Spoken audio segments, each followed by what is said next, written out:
guess this is the wrong direction.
Hey, everybody. Welcome, welcome, welcome. Hey, guys. Welcome, everybody. Just checking in. I'm going to do a little quick catch up with whoever's awake this time of the beautiful night. Welcome, everybody. Hey, Mr. Michael. Welcome. Welcome, welcome. What's going on? You had excellent questions last time. So I'm curious what's going to happen because I didn't plan anything. Welcome, welcome. Let me know if you guys have questions. I'm going to take your questions today. Welcome. What you got? What you got? There's been a lot going on out here in these streets lately. Thank you, Michael. Welcome, welcome. Hi, guys. We got a couple little streams going here. So if you guys have questions, go ahead and hop on and let me know if you got questions. We had a lot of interesting things happen out here in the world. Um, you're welcome to ask me whatever questions you like to ask. Certainly, it's been an eventful week. We'll say that. That's what we'll say. So welcome, welcome. Welcome, everybody. Let's see if one of my friends is trying to hop on here. Welcome, welcome.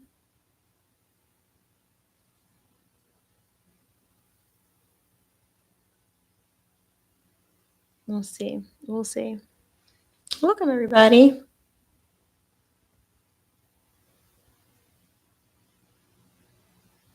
I'll let you guys hop on in here. Welcome, welcome. I thought I'd do a quick catch up. Nothing major. Nothing major on my end. Oh, Mr. Michael says, please stay safe in this heat wave. I've been inside and I've been perfectly happy, so I understand.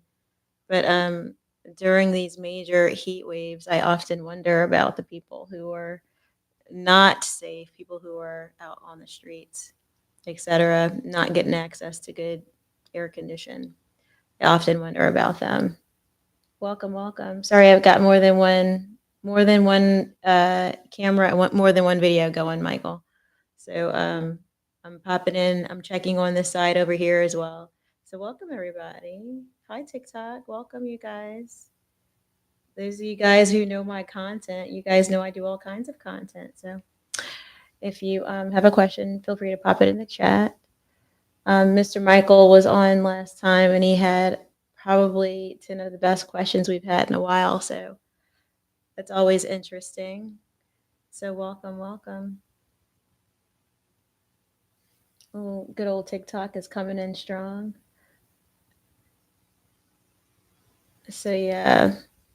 Do you guys have questions? If you guys want to talk about something in particular, or pop your question in the chat so I can see what you got here. It's always interesting to see.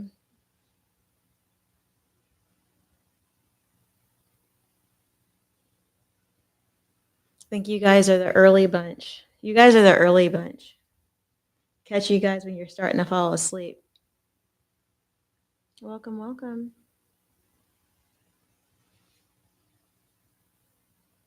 Welcome, Bola. Welcome.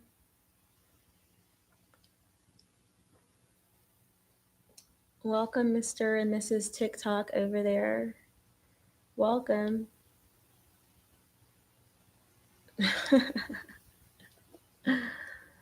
So if you guys have questions, be sure to pop them in the chat. Pop them in the chat. I'll take whatever questions you have. I'm having kind of a random moment. I thought I'd see what was going on out here.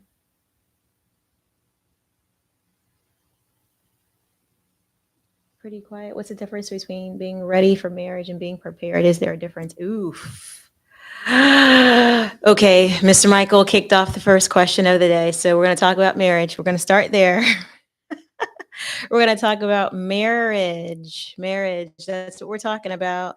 Mr. Michael had the question, and here we go. We're going to get right into it. So here's the question for those of you guys on YouTube or TikTok who didn't get the question. First question came in from IG. And the question was, how do you know if you're ready for marriage? How do you know if you're ready for marriage? Is there a difference between being ready?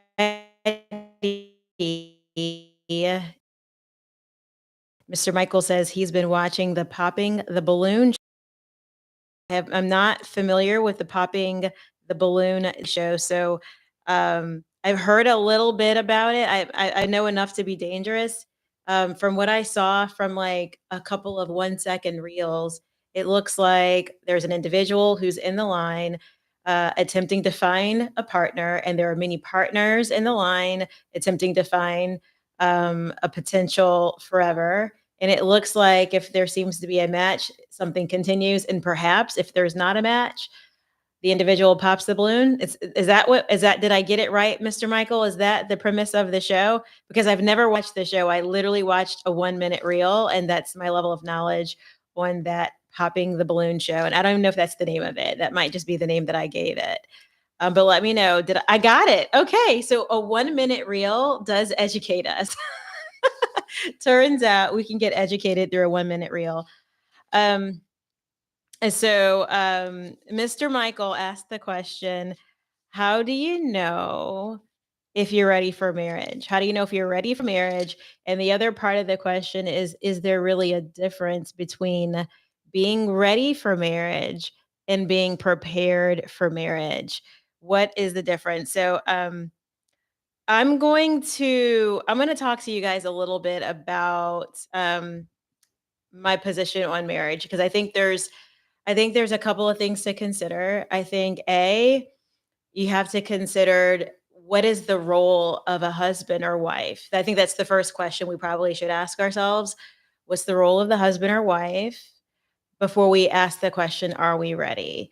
And when I say what's the role of the husband or wife, I actually mean what is the biblical role? What does the Bible say about a husband and a wife? What does it say about what it means to be able to serve in that relationship? And so some of the things the Bible will talk about, and I'm going to go off the cuff here, so I'm not going to find every little scripture, I don't think, but off the cuff, one of the things that the Bible says about marriage and readiness for marriage is that the women, for example, should be, not overly busy, but busy doing the things of God. We should be doing the things that God has designed for us to do, has put on our heart for us to do. So if that's ministry, if that's working, it's doing whatever we feel called to do according to the words of the Lord or what He's put on our heart for us to be doing. So it's important to be able to say that we're being busy in the Lord. But I would say I'm going to give you a very transparent moment that I just experienced, and you're probably going to giggle when you hear this one because this just happened. Just happened when I was a little too busy. I was on the way home and I stopped at the store to pick up like 3 things. I literally was running in the store and out of the store. And you guys know it's late, so all the stores are closing. And this is a perfect example of being too busy. And I literally had to stop dead in my tracks and like really take in what I had just done, what I would call wrong for what I would consider single women. So I just made this mistake. So I'm sharing this because it happened literally less than an hour ago. Driving home, I go stop in the store to grab 3 things and get out, and so my head was too busy, if that makes any sense. So this is for women, first advice for some women here. I don't want us to get too busy.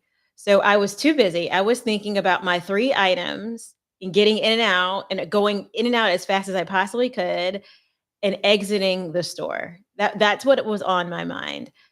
What was on my mind was not the idea that we need to be ready and prepared and slow enough to receive our partner at any given time. That was not on my mind. But what was on my mind is I need to get in and out of this store as fast as possible to get home. Now, what am I going to hurry up and get home to? I don't know. I hadn't planned on getting online, but that's the thing that happened. And as I was rushing out of the store, rushing through the store, grabbing my things and getting out, I didn't even grab a basket. I didn't even grab like a hand basket. So I had, put the 3 items in my hand and I'm like over here juggling and near tumbling, like I'm juggling. I've got my cell phone in hand. This literally was how I looked. I had my cell phone in hand. I had my ear set, my earbuds in my hand with a wire. So a wire is in one hand, cell phones in another, and in the arm, the crest of my arm, I had my 3 items. And my 3 items, and I'm like tumbling around the store looking crazy because did I need to get a big basket? No. Should I have gotten a small basket? Possibly. But I didn't get either. And as I'm tumbling out of the store, I ran into a very tall gentleman, a police officer with one of these big old K9 uniforms. Evidently, he was a special one. So I bump into this police officer who, and by the way, I wasn't intending on having my church playing in the store. I was trying to plug in my cell phone and listen to the church that I was already listening to. But in the midst of all my hurrying up and tumbling and trying to get in the door before they closed, I didn't plug the headset wire into the cell phone. So the church that I was listening to in the car, it would continue to play on my phone as I'm running in and out of the store. So I was trying to tumble around and get my things. My church is playing on the speaker. It was a random weird moment. Like, don't mind me. Don't bump into me in the store.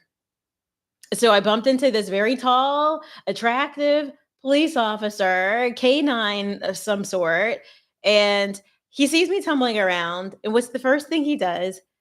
Women, please don't do this mistake that I just made. I'm saving y'all. I'm saving y'all right here. Don't do this. Gentleman asked me, "Oh, he's like, oh, you look like you could use a basket." And then I was like, "Oh, no, no. I'm just trying to get in and out of this store." So, boom, shut the guy down just like that. It didn't even hit me in the moment because I literally was only thinking of getting out of the store. But here is this attractive, handsome gentleman who's trying to help me, legitimately help me, which honestly, guys, I did need help. Like I had things tumbling out of my hands. And he's like, "Oh, do you need a basket?" And I was like, "No," because I'm looking at that register, and my thought is, I'm gonna get to that register. I'm gonna ring out. I'll have a bag when I ring out. This will be fine.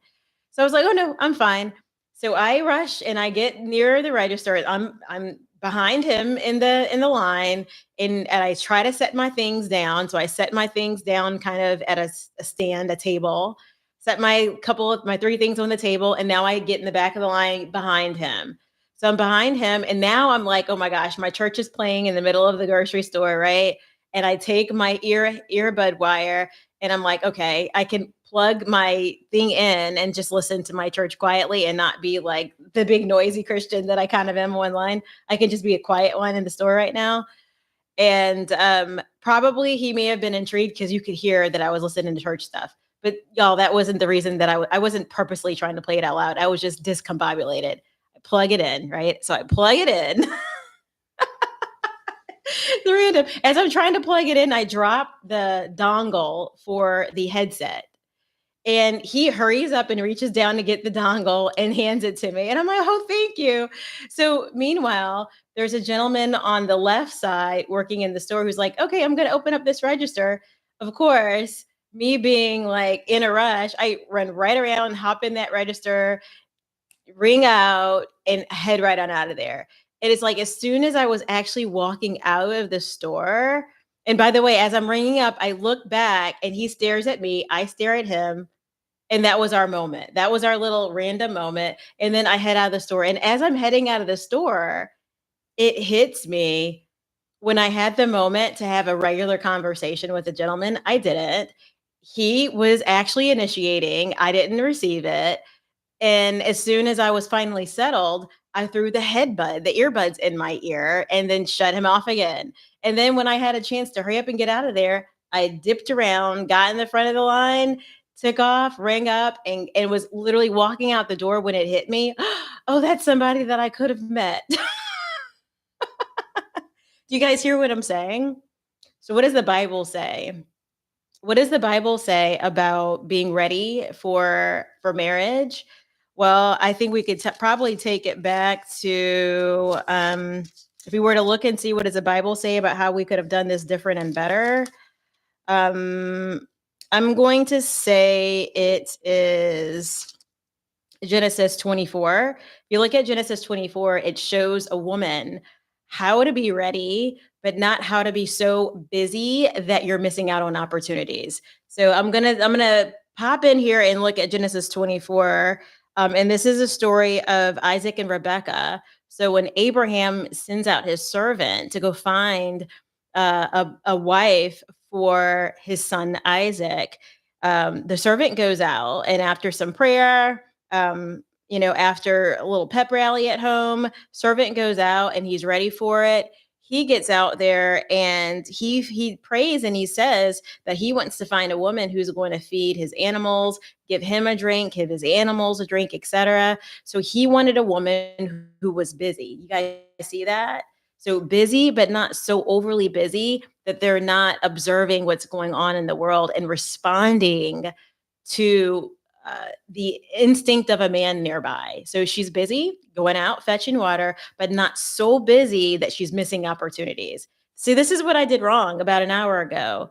I was too busy. I was too busy. And there was a perfectly good gentleman right there that I could have met. And by the time it hit me, it was too late. And then my option would have been to like turn around, walk back in the store and say hello and then actually hit on him, which I'm not really opposed to, but I'm not doing that. You know what I mean? Like I'm just not doing that. You guys have to feel me on it. But does that make sense? Like my moment, I had two chances. I had the chance when I was walking down the aisle and he said, "Do you need a basket?" I could have literally just said, "Yes." I could have said, "Yes, yes, I'd like to have a basket." He would have been able to be in position to help me do something, which he was urgently trying to do, right? But again, I was too busy and I wasn't like being a Rebecca in that moment. I was too busy. I was being kind of a Hannah, right? Hannah meaning my name is Hannah, not Hannah from the Bible. But so that's what we should avoid. And again, when I dropped the dongle and was trying to get the wire back in my phone, he picks it up, hands it to me instead of me like thank you, and saying something else. Instead of doing that, I ended up putting the headpiece in my ear, which shut down any opportunity for him to say anything to me because he knows now I'm not listening. So, and all of this hit me as I'm walking out of the store, which is just too late. Yeah, right. I guess it wouldn't have been too late, but I felt the moment had passed and I moved on. So that's a perfect example of things we probably shouldn't do if we're really looking to settle down and we're a woman. We need to be more like Rebecca. Rebecca was out busy doing the things that she needed to do. She was out fetching water, but she had her eyes open and she was paying attention. And so Rebecca, on the other hand, was fetching the water, but paying attention when the servant approaches her to have, to inquire about her availability. She was able to just kind of gently respond the way she normally would respond. He needed water for his animals, he needed water for himself. You know, she offered without him asking much, she offered to give water to him and to his animals. And when he said, "Hey, is there space at your home?" She turns around and she's like, "Yeah, I'm ready. I'm ready to have visitors, house guests." So she was ready for house guests. She was automatically nurturing, automatically in the moment, not missing moments, right? She wasn't out there looking for a man, but she was ready to receive a man if he presented himself to her, right? So that's the kind of thing that I'm saying where I feel like we're messing up. We're messing up by having our earbuds in our ear all day. We're messing up by head and phone all the time. When we get out of the house to go do something, I think we need to try to just be aware, have situational awareness the same way when I was out at dinner, I had situational awareness of any kind of crime that could happen when I entered and exited the restaurant. The same way I had a situational awareness around that, but I didn't have situational awareness around the opportunity to meet someone. Does that make sense? So these are mistakes. These are common mistakes I think we're making. We go to certain events as women. Often we go to certain events and we go there with the mindset that this is a place I could meet someone, and so now I'm situationally aware for that gentleman. And guys, and those are the same events where we meet no one. We meet absolutely no one. However, look at the difference. When we're not really expecting it, people are watching, they're listening, and they're looking and they're seeking us. But can we take the earbuds out of our ear and can we put our cell phone down and can we be aware, not just for crimes, but can we be aware that our potential partner may be right there in our orbit seeking to find us? And can we be ready to receive him the way that Rebecca was an automatic nurturer? She wasn't like head and cell phone or earbuds in ear. She literally was right there ready to respond to an inquiry. And so that's my question for you. Are you guys ready to respond to the inquiries when they arrive? When they arrive, right? Particularly our women. That, and what was I listening to? I was listening to a gentleman on IG who was preaching, and I cannot think of his name.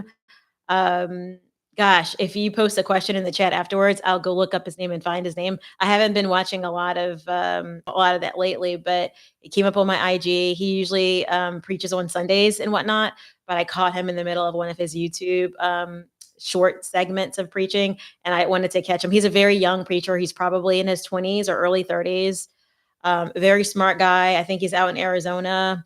And he preaches the full gospel. He preaches the real full gospel. He preaches purity and holiness. And he preaches that Jesus saves, right? So yeah, he was preaching tonight and I was just listening to that and trying to catch that as I grab my things. So that's the mistake that I made. I wasn't in Genesis chapter 24 mode. And that's the mode I would say for women to be in um, when they are seeking a husband. Not necessarily are we running and reaching and pushing for it, but I think if we just um, really allow ourselves to be present in every moment and prepared, meaning put together nicely, right? I was put together decently. I wasn't like looking horrible. I was in the store, wasn't looking horrible, but I wasn't present. So even though someone noticed me, I missed my opportunity right there, right? That's what I'm saying. I think there's probably 5 women who did the same things, 5 women who are listening right now to this live who did the same thing today. And then they're wondering, like, man, why am I single? But they're not having that situational awareness for a potential partner.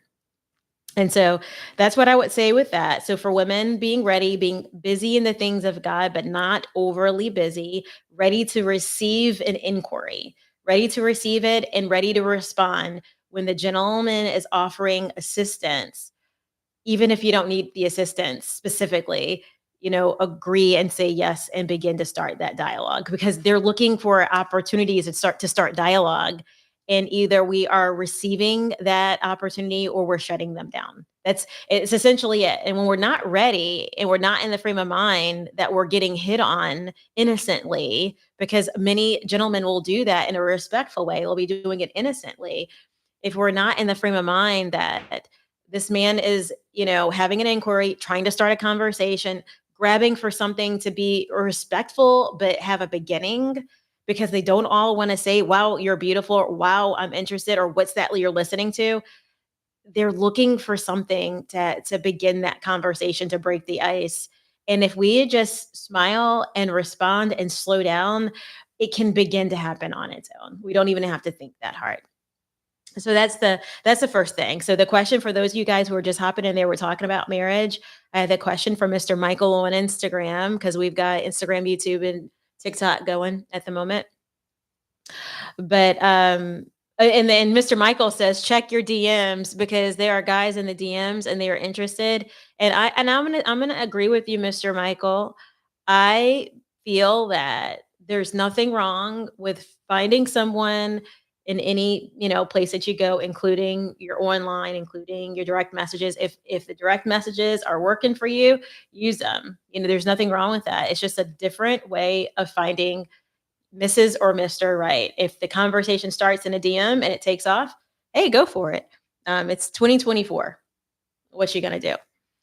So I would say that. I would say also, if you look at Genesis chapter 24, I think that those people who are looking for marriage really should try to leverage their community. So their community being people in the faith who can connect you to either events where other single people are, or directly put you in position. Maybe there's like a community barbecue or a friend's barbecue or a friend's gathering or a dinner party, somewhere where you could go and put yourself together and look nice and be presentable and be situationally aware for your potential partner.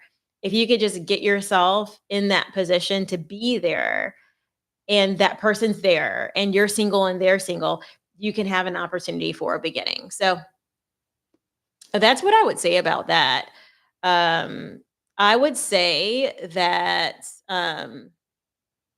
we are missing opportunities from fellowship, from people that we know, folks setting us up, family members. I mean, look at it in Genesis 24. We see that Isaac found a wife because he basically was introduced to the wife from the servant who went out and found someone appropriate for him. So he didn't do it on his own. He had fellowship, he had a community that helped him do it. I would say and that's about kind of being ready and being prepared. That's to the being ready and being prepared. For men, I think to be ready and be prepared, we have to consider what does the Bible say is the role of the man in the marriage. I think if we can begin with that, we can kind of begin to assess if the man is ready and prepared. And so the Bible speaks to the man as he's compared to the head of the home. He's kind of like the Christ head of the home. So that means, does he have a relationship with God? That's one way of saying, is he ready? Because guys, we're never going to be perfect. We're never going to be 100% ready for anything in life. That's just how it is. So the best way to be somewhat ready is to say, do I have a relationship with Christ? If I do, then the benefit is, even where there's something that's fragmented or broken or a struggle, um, those are places where God can make you whole and grow you and give you instruction and and grow you in such a way that he can make you ready and he can present you as suitable to a partner. So that relationship is going to help develop you. So a relationship with God, yeah, relationship with Christ is one. I think the other thing that the Bible says about a man and his position in the home is um, spiritually he's the head, right? That's one part. The other role of the man is protector, provider, etc., leader of the home.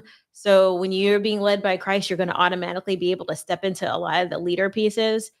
In order to be able to protect the home, it means that you'll understand that when you stumble into instances of fear, you have an identity in Christ and you know that you're not fighting. There's not a battle in life that you're going to fight as a man alone, even though with your natural eyes, you're going to feel like you might feel like I'm alone, right? But that's your natural eyes. You have to realize as a man that there is an army behind you, and that is the benefit of you being in Christ. There's an army behind you. There's Jesus at the throne praying for you. So you're not actually in it alone. You're not, even if it feels like you are, you're actually not. That's the other thing. The last piece I would say is the being able to provide. And I don't say that last as if it's not important. It is so incredibly important. So, what did it look like in the Bible when the man was able to provide? What did that look like? Let's talk about it because it's not like I'm making it up. I mean, this is in Genesis chapter 24. If we go take it right back to Isaac and Rebecca, if you look and you see, what do they say about the man? It basically says that if you go in it, eventually it says that he had all kinds of like gold bracelets, nose ring, this, that. He had all these different things. Um, it says here, Genesis chapter 20, chapter 24, around verse 47. Then I asked her, whose daughter are you? She said, the daughter of Bethuel, Nahor's son, whom Milcah bore to him. So I put a ring on her nose and bracelets on her arm. Then I bowed my head and worshiped the Lord and blessed the Lord, the God of my master Abraham, who had led me by the right way to take the daughter of my master's kinsman for his son. You guys see that? So there were things that he was offering. Does that make sense? He had, and it wasn't just that the things, the items that were brought with the servant were what that was being offered. The servant made it clear when he sat down and spoke with the daughter's mom, and I want to say it was the brother. Rebecca had a brother named Laban and her mom when they were sitting there, and there was a conversation around should she go ahead and go home with them or not. The conversation went to a negotiation, and before the servant could even eat food with them, he was actually doing the sales pitch. I mean, if you go back and read Genesis chapter 24, you can see that he did a sales pitch. He basically said, look, we got a lot of stuff over here. We got a lot of stuff. We're not poor. We got stuff for her. We can take care of her. So if you go back and read, and of course, I'm over here just kind of like skimming through it. But if you go back and read it, it's going to show that that's what the servant was speaking to. He was speaking to what things he had in the home to offer the daughter. It says, and the servant brought out, this is Genesis chapter 24, verse 52. When Abraham's servant heard their words, he bowed himself to the earth before the Lord. And the servant brought out jewelry of silver and of gold and garments and gave them to Rebekah. You guys hear this? He also gave to her brother and to her mother costly ornaments. And he and the men who were with him ate and drank, and they spent the night there. You guys see that? So it wasn't that they walked up with nothing to offer and retrieved a woman. They never took a woman and brought a woman into their home for fun first, then made an offer. You guys see that? TikTok, you guys seeing that? The offer came first. The offer came first. And look at the negotiation for the woman. You guys think about it. If this were like a business deal, we would not start our work before we received an offer for compensation. We would not even do that, right? So it's a worldly mindset that we as women would offer our body and do all these things outside of covenant. That's a worldly concept. It's not a biblical concept. The biblical concept is that we would be seen, there would be an inquiry, there was some kind of inquiry about our availability. We would have conversations about what are we doing? What is this? It's okay for us to want to know and get information about what this is. What are we entering? This woman, Rebecca, did not have a situationship. Does that make sense for you guys listening? For everybody who's like dealt with look, guilty, I've dealt with it before, right? I'm not acting like I'm any different. I've dealt with it. That's how I got saved.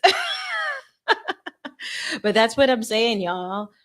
The situationships that we live out in the world that shatter our hearts and break us and damage us and wound us and make us feel that we can't trust people and fail to bring us to permanency when we deeply want permanency, the situationships are not biblical and they were not what they're not the fullness that God ever had in mind for us as men or women. It's never what God had in mind. What God had in mind is that we would have the safety and security of knowing that we were loved before someone received us, before they received our body or before we gave of our body, that we would be loved, that we were loved enough to be kept, that we weren't going to get thrown back after somebody got the good stuff, right? That's the biblical world mindset. The biblical mindset is that we don't have to fear rejection in the morning after because we don't know if our performance was good enough. Like the biblical mindset is whatever performance needs working out, the Lord is going to help show and train and teach you how to work out the performance aspect of your new partner who you are new to discovering.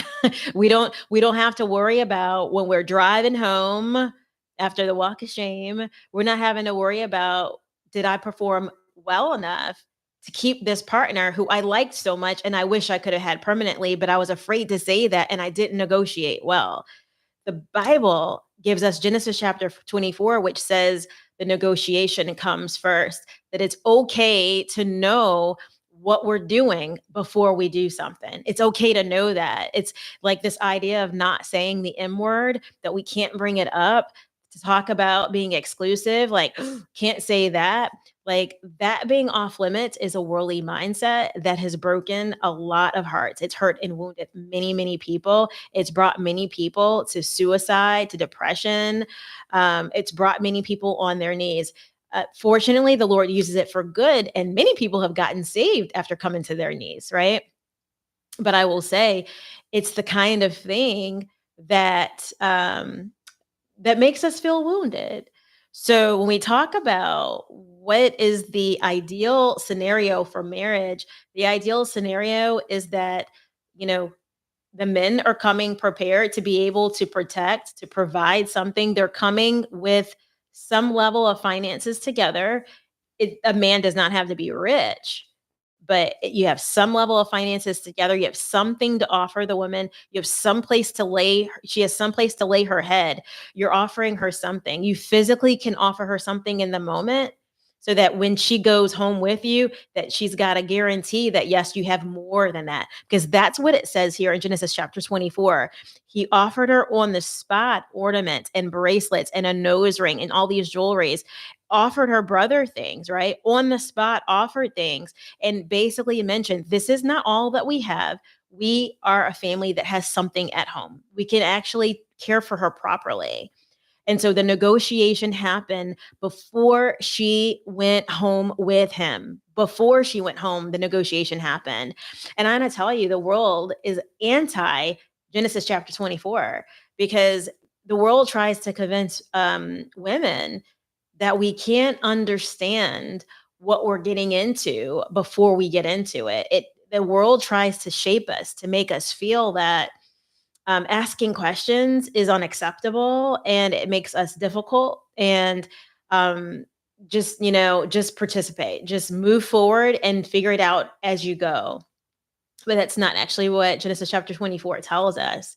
So I would just caution everyone because, like I said, I've been there. I've, had my situations that I've had to like recover from and redeem myself from, and that's the hard part, right? That's the hard part. A lot of people are getting saved from those situations, so the Lord will turn it around for good. But I will tell you, it's no small task to try to get healed from the brokenness that comes from doing it outside of God's plan, which is perfectly safe and secure. That's what I would say. The other thing that I would mention about the biblical role of man, like I said, the biblical role of a man is to provide as well. So I do think that there is room to grow where we see there's nothing wrong with women working and having like bringing in income and doing well for themselves. There's nothing wrong with that. But I think there is something to say about it when the man's not able to put the roof over the head or contribute in the household. I think at the very minimum, when you look at what happened in Genesis chapter 24, the woman didn't go home with the man unless there was something to go home to. She didn't just leave her father's home to go home with a new man who had nowhere for her to lay her head and nothing for her to do. She wouldn't have gone. She wouldn't have left her father's home. Does that make sense? Her father wouldn't have let her go, right? It would have been like, why are we going to let you go with him? You're better here. You're better off here.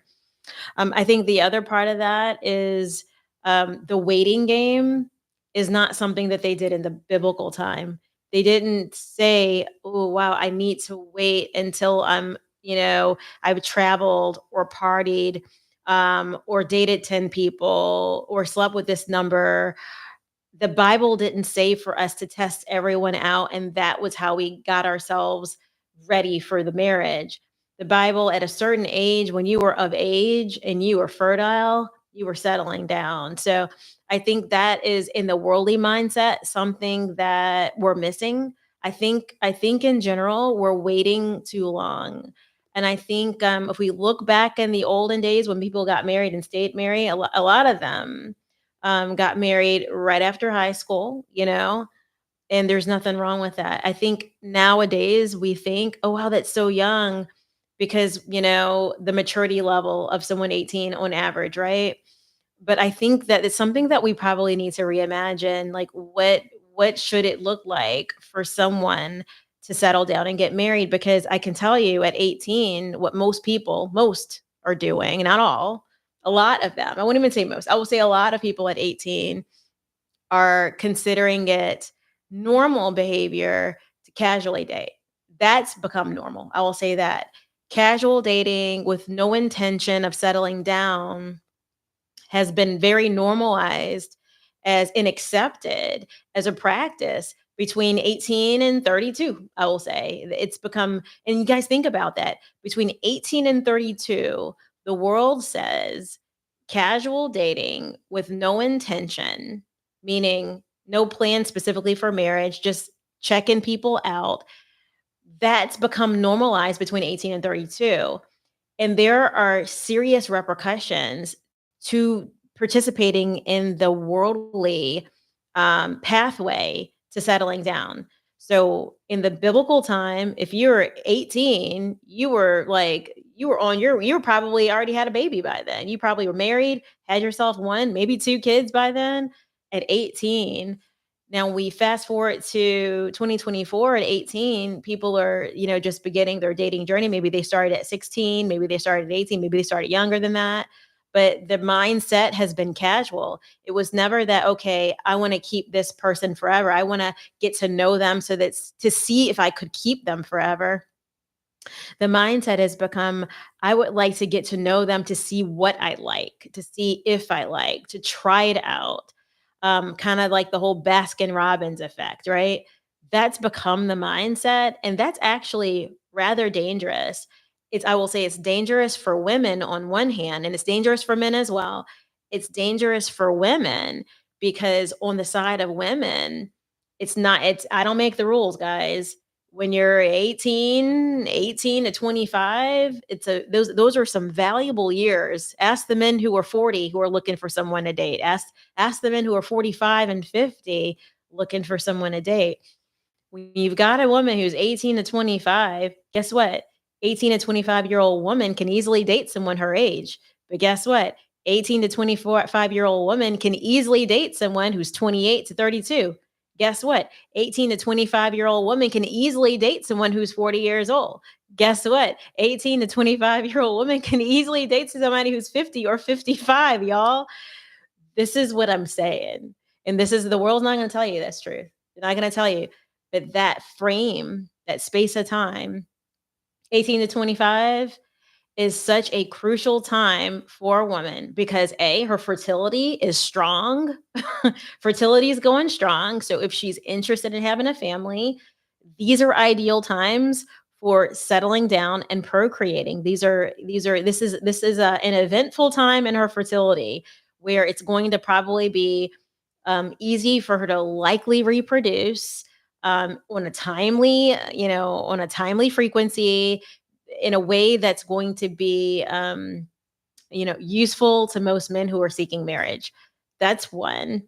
I think the other part of it is like, again, I don't make the rules. It's not my idea, but certainly because women at that age range can date men at multiple decades. They can date men their age in their 20s, 30s, 40s, and 50s.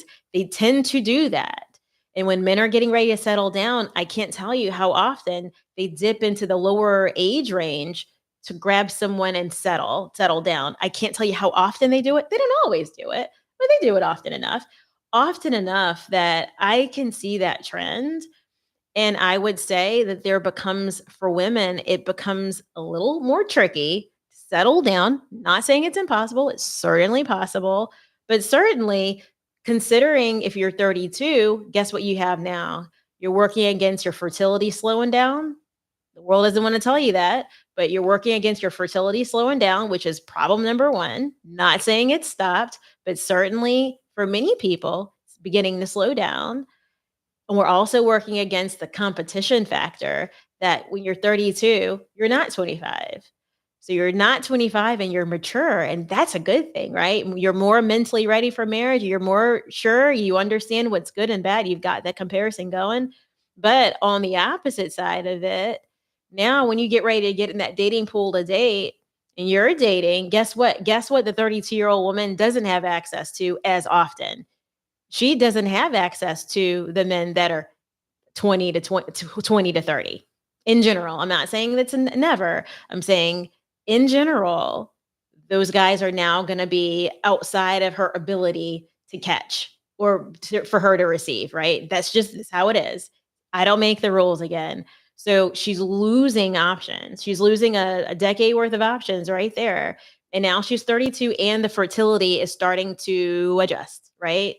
So those are real issues, and the world doesn't want to talk about that. So if that 32-year-old woman happens to get married in a year or two, great. Now she's starting to work on having her kids. Some of them are having their kids, and it's perfectly easy and fine. Others of them are struggling. These are real things. And when you think about it, what did the Bible, taking it back to the Bible, what's the time frame for the Bible? Look and see what happened. Look at how when you look at the story of, I wanna say it was Laban who had the 2 girls that he was trying to marry off, and he snuck in there and he put the older daughter in and marry off the older daughter first. Why? Because he's like, "I gotta get her out of the house. I can't have her getting old on me." Do you guys see that? So the Bible was sensitive to this aging factor in a way that they didn't play around with the idea of a woman aging. They didn't do that. So I find from a worldly mindset, there's a lot of this fiddling around with it business where we think that we're gonna party from 18 to 25, that we're gonna travel, we're gonna work from 25 to 28, collect some money, and we're gonna just go hard and travel from like 26 to like 32, and then we're gonna okay, now I'm gonna get married. As if we're picking the guy. As if we're picking the guy, guys. We're not picking the guy. We're saying that as if we can have control over, like, hit the bell and then boyfriend's coming up, I'm gonna become husband now. We say that as if we're gonna pick the guy when we're not actually picking the guy. The guy is picking us. He's inquiring about us. He's inquiring about us for the future, not the other way around, right? He's proposing to us, not the other way around. So I think timing is also a factor, specifically for women. I don't think that it's as much of a factor for men, but it's still a factor. I think it's a much more heavy factor for women because our fertility depends on it, which is a factor in men selecting, right? And then there's just the idea that there's more competition. The longer you wait, there's more competition. The longer a woman's waiting, then there's a pool of men that she's got to kind of release herself from because their interest is not going to be there. There's going to be lack of interest from people that are probably younger than her. Even if she's interested and willing, there may be lack of interest there. So those people are really no longer in her pool.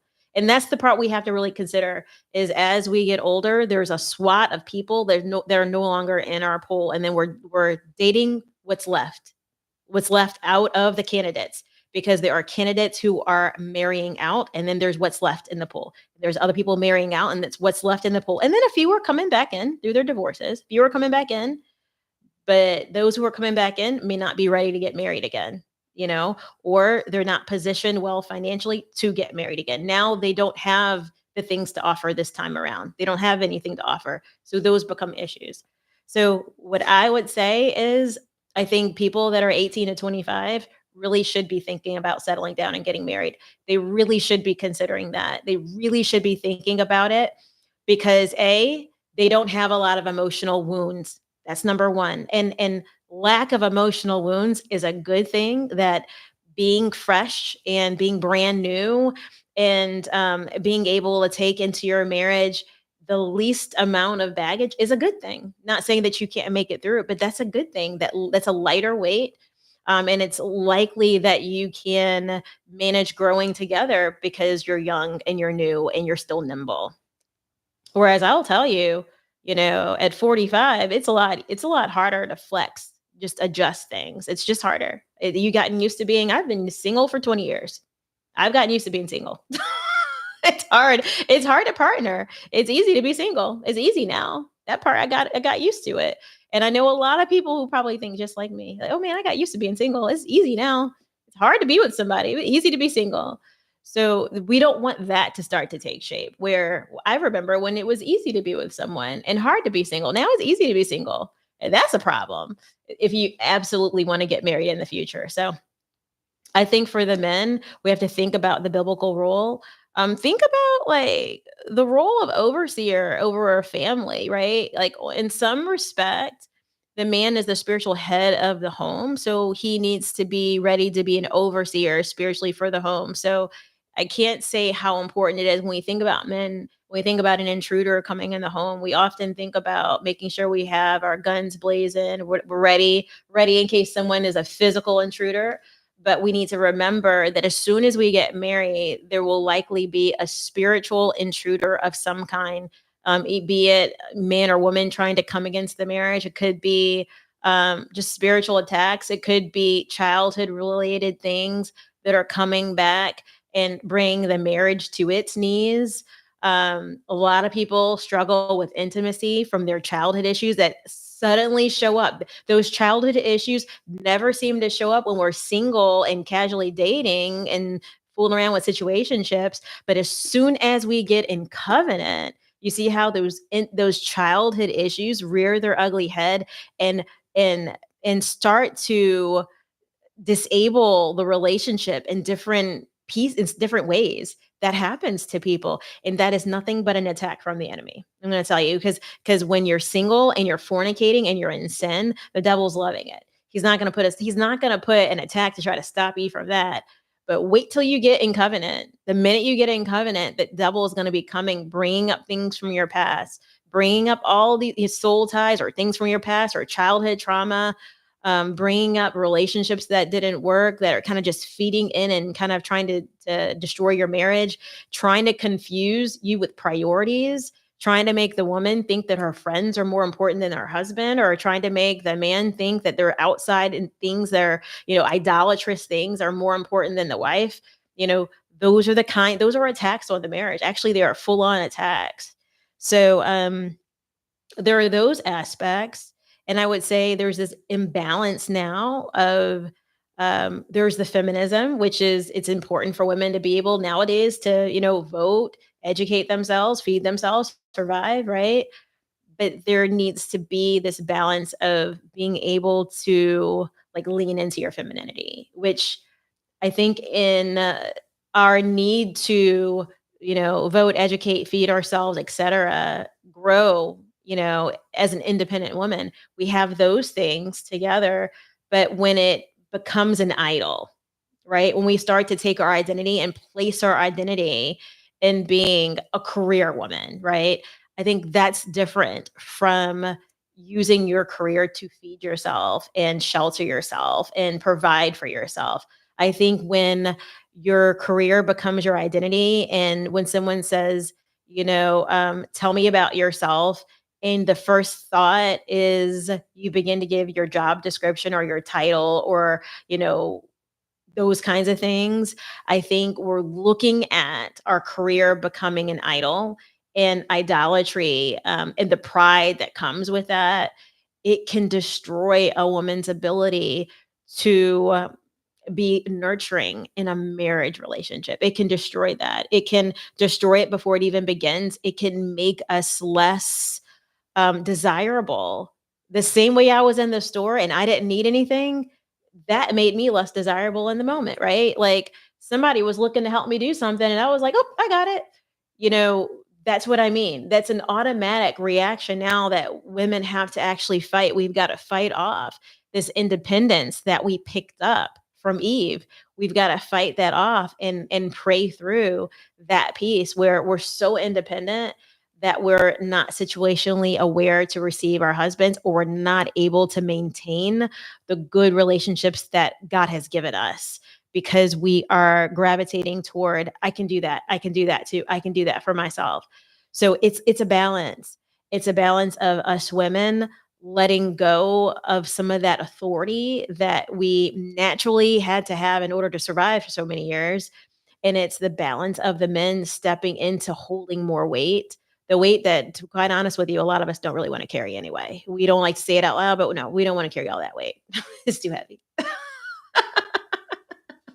Does that make sense? So it's that balance. Um, Now, the question that Mr. Michael had was a good one. The question was, um, how do we know if we're prepared? How do we know if we're ready? It's different from, so preparation would mean, for the man, it would mean, you've got a relationship with Jesus Christ. It's a sanctification process, right? So you're not going to be perfect just because you have a relationship with Jesus. You're not going to walk around perfect, but you have a relationship with Him. You have a prayer life. You know when you're under attack, and you know when you're not under attack. You know when you're in your flesh. I think for a man, if you can identify when you are in the flesh, that's a good thing, because you'll know that this is something that I need to pray and ask God to help me turn down this flesh. Being in the flesh, meaning I'm getting angry. I'm aware that I'm getting angry. Somebody's getting under my skin. And you can't fight that alone, because you will be defeated if you fight something like that alone. You got testosterone and hormones, and sometimes people give you good reason to get pretty darn mad. So you're praying, you're saying, "Whoa, I feel like I'm in my flesh." That's when you have a relationship with Christ, you're going to God and you're praying through that. You're like, "Oh, God." See, when you know you're in your flesh, then you can go to Jesus and say, "Jesus, I know right now I'm in my flesh and I need help with that. I need help in this moment to stay calm. We will work out breaking it off later. I need help in this moment to react in a way that's godly, that represents you, that represents your kingdom." You get on your knees and you say that in the middle of a moment. You take 10 seconds and take a deep breath and say that, and watch what God will do to help you control your instant masculine reactions to situations. And some of those reactions can be troublesome for those around you and for yourself, right? So knowing when you're in your flesh is big. Being in your flesh can mean, a person who's, falling and addicted to porn, falling into that, falling into kind of being sidetracked by another pretty girl every time somebody walks past, and desiring for them. I'm not talking about attraction because I mean, people are pretty and they're attractive and you will be attracted, right? You'll be like, she's good looking. I'm not talking about that. I'm talking about like that deep desire for every woman or where you can't stay focused on one. I'm talking about that. I'm talking about it going from I have a girl, she's a good girl. I would love to move forward with her to oop, squirrel. I see another one. She's pretty. I like to undress her. Like, I'm talking about that deep thing where you keep getting distracted. Cause see that is an attack. It's an attack that we have to work with God to help us get relief from. Because that distraction will be there when you get married too. And I'm not saying that you should never get married because you have that. You just need to know that you're in your flesh and know that this is the time you need to pray. You know, I'm a firm believer that you need to pray when you don't think there's anything wrong, but you also need to be aware that while I'm in my flesh or I'm under attack or X, Y, and Z, or I just want to thank the Lord. I just want to thank Him. Knowing that and being able to step into those kinds of moments of prayer, I think are so useful because as a spiritual head of the home, you're not going to get it all right. But if you know when to pray and you know how to lead the family towards prayer and towards Christ, there's nothing that you can't accomplish. That's the reality is that you will fall short. Like that's the thing that people who've been married for 40 and 50 years can tell you already that there's many times where they wanted to divorce, where they wanted to leave one another, where they thought it was over, they thought this person's not redeemable, but God helped them see that person the way God sees them. In their imperfection, God sees them as righteous because of the blood of Jesus. God sees them as righteous even though they cheated. God still sees them as righteous when they have a relationship with God.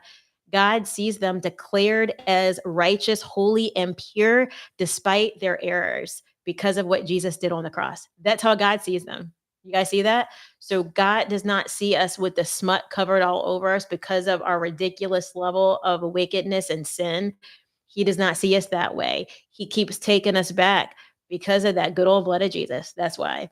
So how in being in a marriage, that's what we're preparing ourselves for. We're preparing ourselves for the type of covenant that can withstand the imperfections of a man. We're standing on the fact that I married someone who's broken, wounded, imperfect, who falls short every day. And I'm going to step into every time I get mad, I'm going to go to God. Just go tell on him, God, like a 3-year-old, God, go tell on him. And I watch how God shows you something about yourself when you go tell on him. Just go tell on him, and God's going to keep showing you a mirror. Every time you go tell on your wife or your husband, God's going to give you a mirror and say, look at you. And then you're going to get real quiet and you're going to feel some conviction and you'll be able to walk back in the room with your partner and acknowledge your part in it and say, you know what? I can forgive you. I can forgive you because God has forgiven me a million times. I can forgive you 70 times more. I can forgive you. I can do it. I can do it. I can do it. That's what I'm saying. So being ready for marriage, tactically ready for marriage as a man is you have a prayer life. You know when you're under attack. You know when you're in the flesh. And you have a heart that's not vengeful, but ready to forgive. And a heart, I would say, even a man who's prepared for marriage is a man who's willing to work with a woman who needs to be molded into a more perfect woman. Because the woman that's presenting herself in the dating scenario is still a woman who's trying to present her best.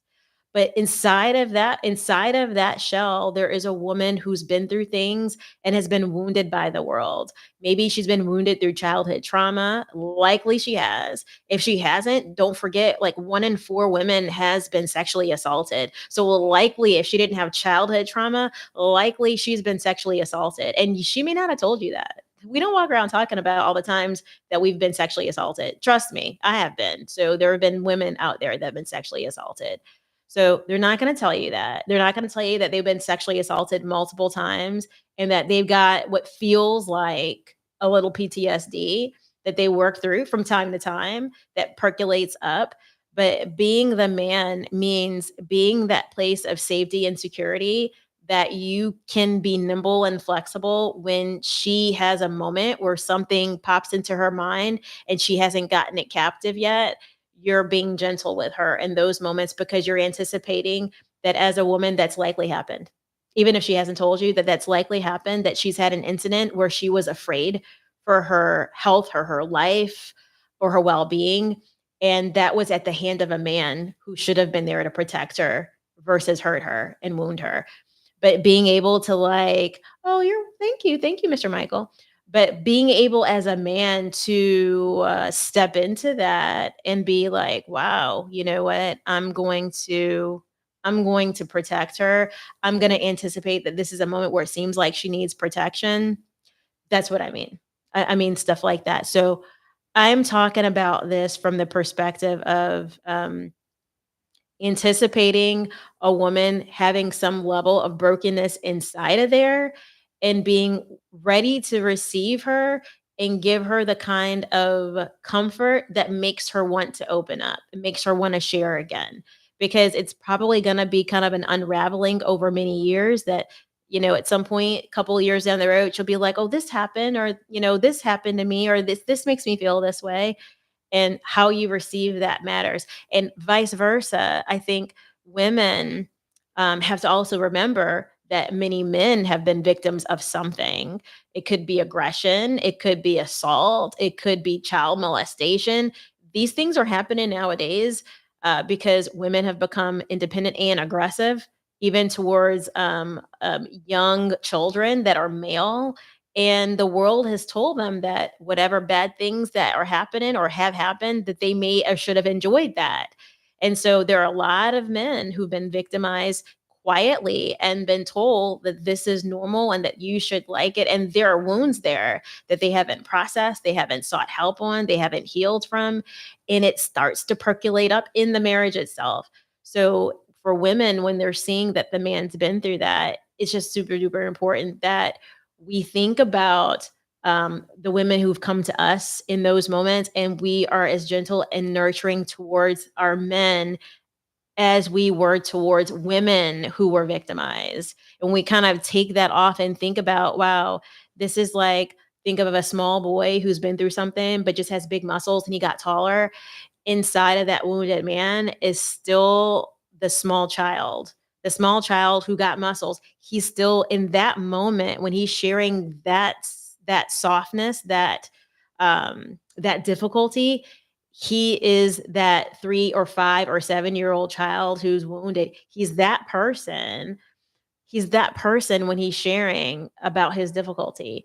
And that's the kind of gentleness that you approach him with in the moment that he shares that something happened. The gentleness has to be the gentleness that you would give a 3-year-old or 4-year-old or 5-year-old that shared that with you. That's the sensitivity that we have to move with. And a man that feels safe and nurtured in that moment, in moments after, years after, that's a man who's never going to leave. He's never going to go anywhere because he knows that's home.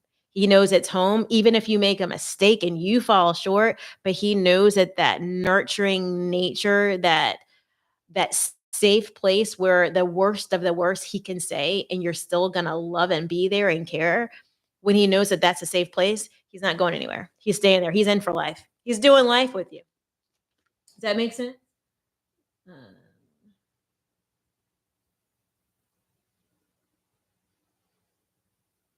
that's interesting.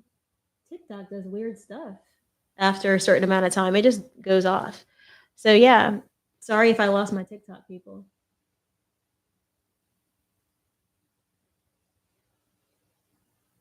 It does weird stuff over there, so we'll leave it.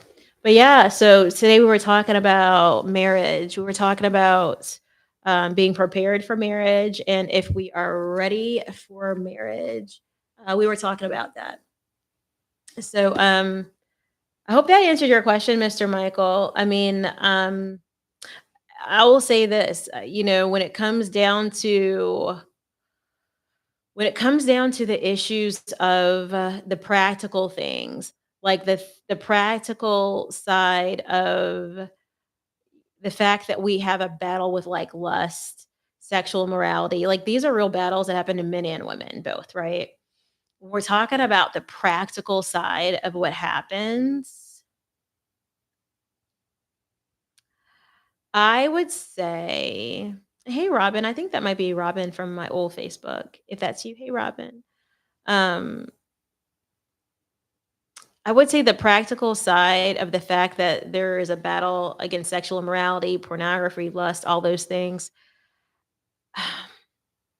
It's complicated, but I would say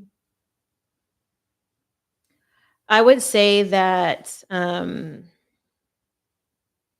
because I think some people would say, "Well, can I move forward with marriage when I've got these battles?" I think a couple of things. I think number 1, whatever battles that you know you have, I think you need to have a partner who you can share those battles with. That's what I would say. I don't know that it's wise for us to think that we're gonna enter a marriage, like, perfect. Like, literally in our fleshly body, where, like, we've fully resolved all the things that we carried our whole lives. I don't even know if that's practical. I think in our sanctification process, God is working on us and growing us and building us up and showing us things and revealing things to us, and we have to trust that process.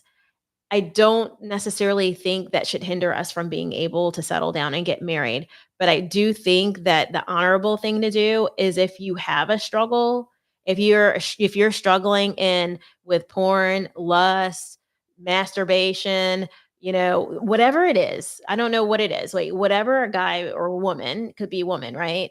Whatever the individual childhood trauma, right? PTSD, anxiety, depression, sleeplessness, whatever the thing is that we struggle with, I think long before you're married, I think it should be on the table. Like, take your bag of stuff and put it on the table and begin to sort through it. Because I think if we're talking about like a partnership, don't forget the Bible says when you are married to become one flesh, one. So if you're trying to get to a place where you're trying to get to forever with a person, I think it's smart, wise, and reasonable to do exactly opposite of what the world says. The world's gonna say, "Don't tell them that part. Shh, don't say that. Don't tell them all that." The world's gonna say, "Don't share things and keep things from your partner." But I think there's trouble behind that because our partner is that's our team. That's our team. And if we're looking at what the Bible says, they are you're a union. You are together. You are one. So the question would be is can you take it out of yourself? All those things that you're struggling with, can you just take it and set it on a table and walk away? No, you can't. You've been carrying those things with you, right? So if you're gonna be carrying stuff in a backpack, I think what's smart and wise is if you haven't been able to put all the things down, and tidy them up, I think if you can like open up your backpack and have a moment where you sit down with your partner and maybe it's not the first week that you get married. Maybe it's not that first week, but when you are in those moments that you're talking about your forever and your future, I think it's important for everybody to take their backpack off of their back, open it up in front of each other, and begin to sort through it and to start pointing things out that are in your backpack, things that you're carrying, and say, "Look, I just want to," and it doesn't happen all in one day. It's not like you're in like a retreat and you just take the backpack out and you just pull all the stuff out. I'm talking about being wise about it, and in the moments where you feel led, take an item out of the backpack and share it with your partner. And what I want you to do when you're doing that is you're testing. The Bible says test every spirit to see whether they are of God, right? So you're taking some of your heavy things out and you're sharing them with your partner. You want to see what is their automatic reaction to that thing. You want to see what is their long-term reaction. People are going to have weird reactions to new stuff that they weren't expecting. Some of them are going to have this like kind of like stone cold blanked out face. Some of them might start to cry because they feel the hurt that you felt in those moments. Other people are going to try to fix it. Some people, people there are going to be a variety of brand new reactions to something that's heavy that you put on the table, but you wanna see, can you trust them with it? Are you gonna be able to trust them with the heavy things? Not just the good things, but the heavy things. And likewise, with your hopes and dreams, I want you to take that out your backpack and one by one lay those things out on the table, because you wanna be able to see, like, I dated somebody who was not supportive of my hopes and dreams. Didn't work out. It didn't work out, guys. You guys see that? It didn't work out, but they were not good person. They were not supportive of my hopes and dreams. Does that make sense? So what am I gonna do with this person when like God's given me a calling for 1, 2, 3, and they're like checked out of my hopes and dreams? That is, think about it. Think about why God placed you here. And can you really honor God in that relationship if the person is completely anti your hopes and dreams? Like it just doesn't work out that well, right? So I would say take out the good things and the bad things out that backpack one by one, and be able to talk about it and see. And as you're putting it out there, you want to just be able to see how do they respond to that? Are they and what are you looking for? What values are you looking for in your partner? This goes beyond beauty and beyond like the six pack.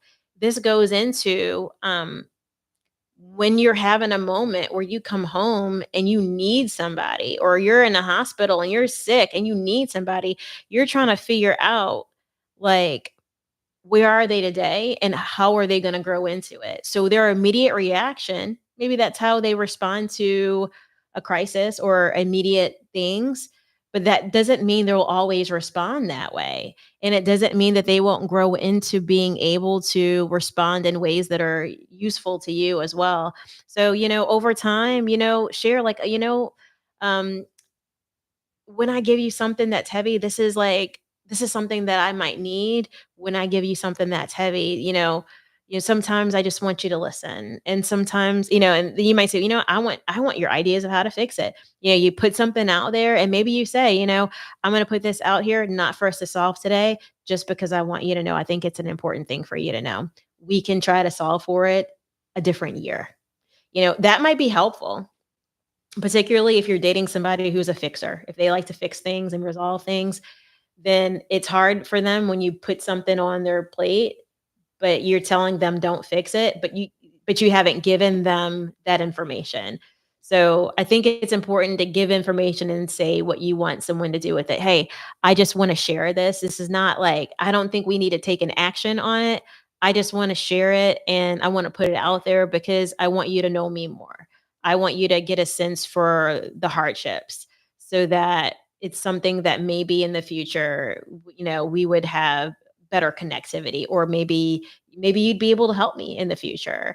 You know, I think those things are important. I honestly, I don't think that we just come all prepackaged, baked, and perfect. I don't think it's necessarily useful to wait for someone to be perfect either. I think that's what the Christ part is for. That's my opinion. My opinion is, if they're in a position where they're like a dangerous kind of thing, then that's something that probably needs some work alone, right? But when you're just talking about you're on your sanctification process and you get tempted in X, Y, and Z way, or you struggle in the late night hours with X, Y, and Z thing, I think those are things that you're honest with your partner about. Because you know what? If you're honest with it in the beginning, then it takes some strength away from the devil. So the devil is looking for an opportunity to get you cornered, get you caught, and then condemn you and shame you while you're in that corner. So the devil wants you to get caught up in like a wicked moment where your partner's not expecting it, where they don't really know how to react. They don't even know that's your struggle, meaning your partner's not even praying for you in that area. That's what the devil wants. He doesn't want you to have shared enough to where your partner has hedged you up in prayer. He doesn't want you to share enough to where your partner understands the root behind that, because the root behind the thing is what helps your partner forgive you. And sometimes it might be that you need deliverance. you know all of these things are true, and maybe that's the area where you and your partner spend time every week praying in those areas, reading the Bible, reading scriptures that are helpful in those specific areas. That is the purpose of talking about it. You're talking about it because once you know the issue, that becomes a prayer point. It's not a gossip point, it's a prayer point where you can like sit down and say, we're going to work through this together. This is the part we're going to work through. That's what I think you do with it.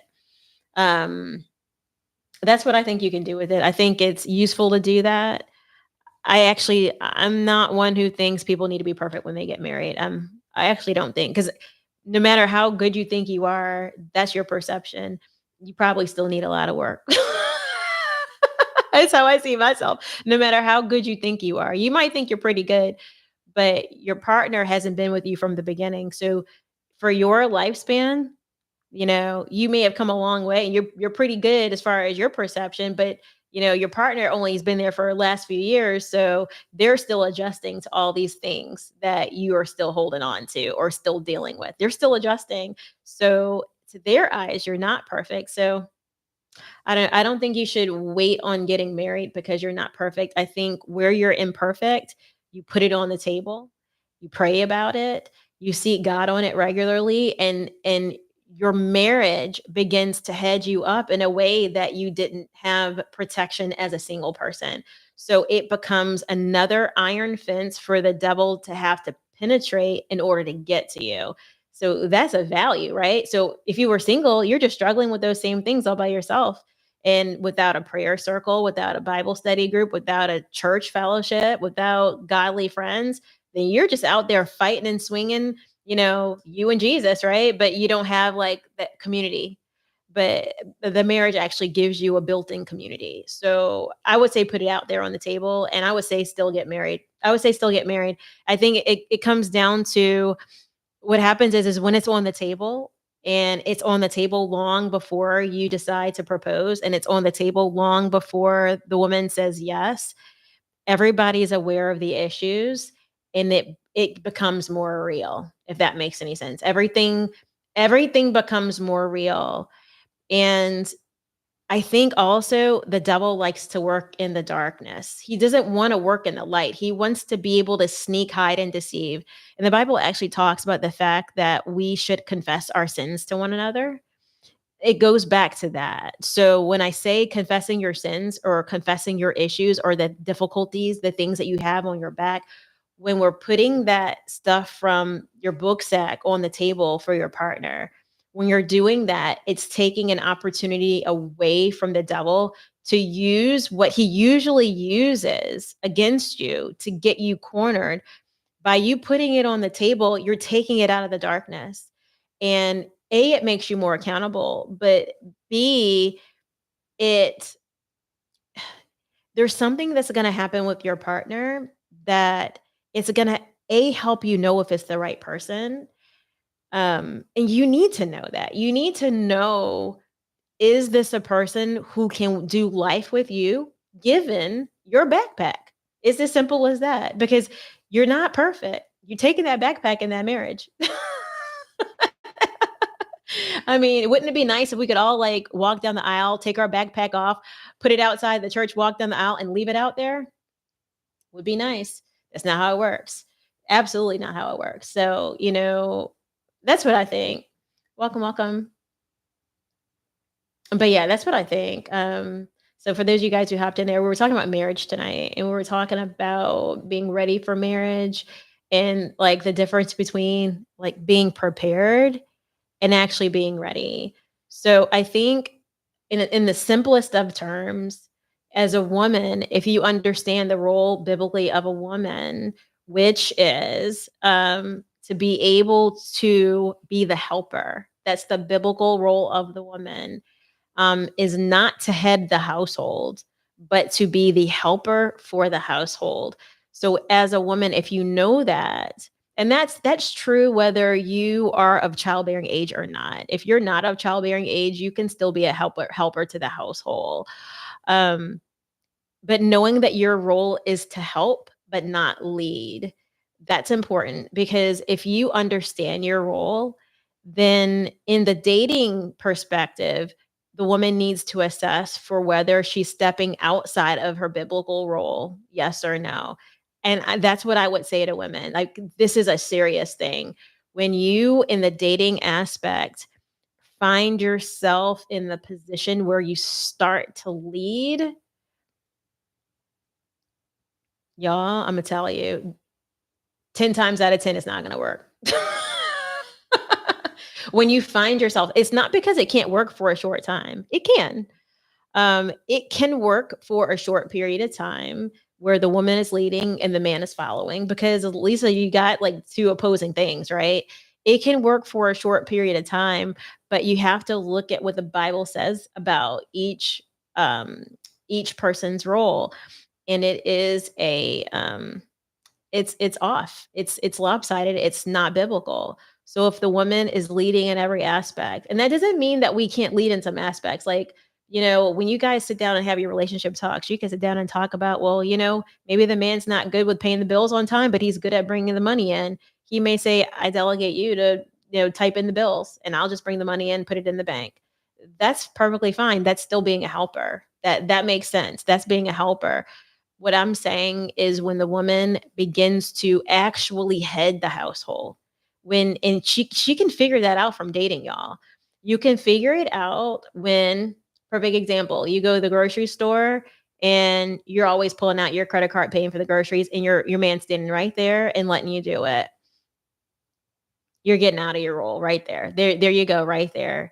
If you're gonna go home, cook the food, prepare the food, clean the kitchen, all that, excellent. But if you're also in the store, he's standing right there and you're paying for the groceries every time, paying every time, all the time. That's a trend. I mean, I'm not going to point out onesie twosies. I'm never going to do that. I'm going to point out the trend. The trend is if more 9 times out of 10, you're doing all the thing, I would say it's usually sustainable for short term because you already got a situation where you're leading and he's following. So it can work for some time, but what happens over time is it's not the biblical role. So there's fallout from that. Over time, we can do it. We actually can do it for some time, but at some point, let the stressors of work start to get too heavy. Let the kids start to misbehave some. Let finances start to get too tight, or you have a few unexpected events financially that put you guys in a pinch. Let all those things that the world start crumbling.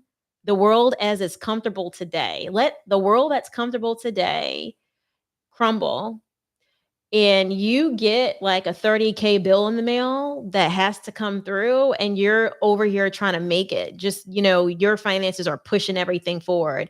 Let that happen. Let that happen. And I want to count how long it takes before everything unravels. And here's why.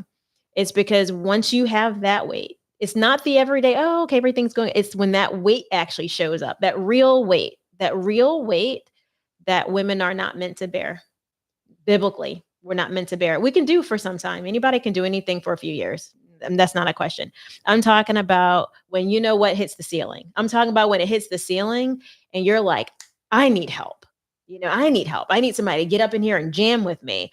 When it hits the ceiling and you're stuck. When you get into that point where you're stuck and you're like, why is he standing here and not helping? Why is he not doing it with me? Why is it not like the partnership? Where is my 50-50 where I got a partner helping me do it?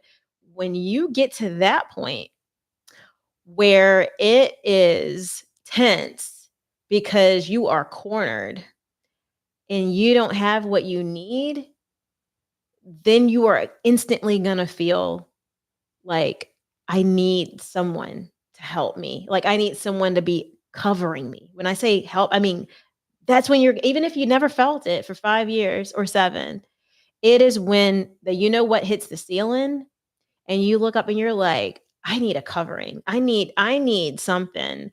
I need something. And you look up and you're like, he's not.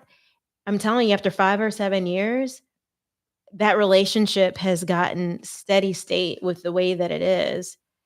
And it's very hard to like get that thing adjusted back biblically. It's hard. It's not impossible. It's hard. It takes both people and God, right? It's so lopsided. It's very difficult to recover. Furthermore, the man in that same moment, when he does get the conviction and he realizes it's lopsided, it's such an emasculating feeling for the man that that's actually hard for him to recover. It's easier for him to find someone who he can lead. Now he feels this feeling like I want to lead. I want to actually lead. I want to be able to do these things. He's going to actually more than likely be more interested in someone who he can just naturally lead, where he can just have a fresh beginning where he's leading and they're following versus having the lopsided thing. It's very difficult to recover from it. I would just say it's difficult to recover. It can be recovered. It's difficult. It's so backwards that the tensions naturally come because no man wants to feel like he isn't providing. No man wants to feel like that.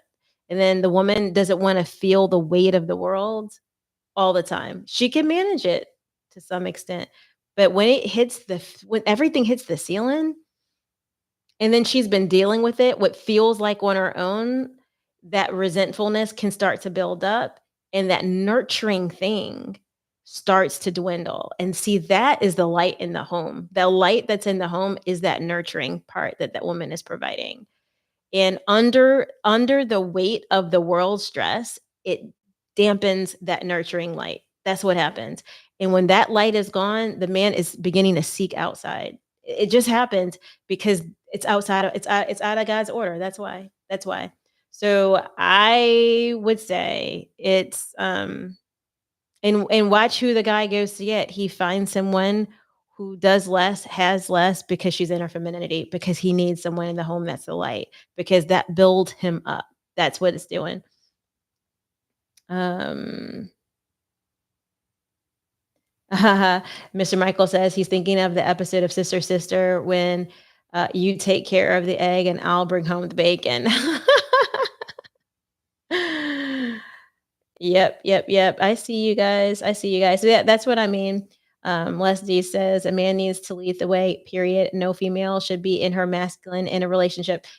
See, this is the hard part about this conversation around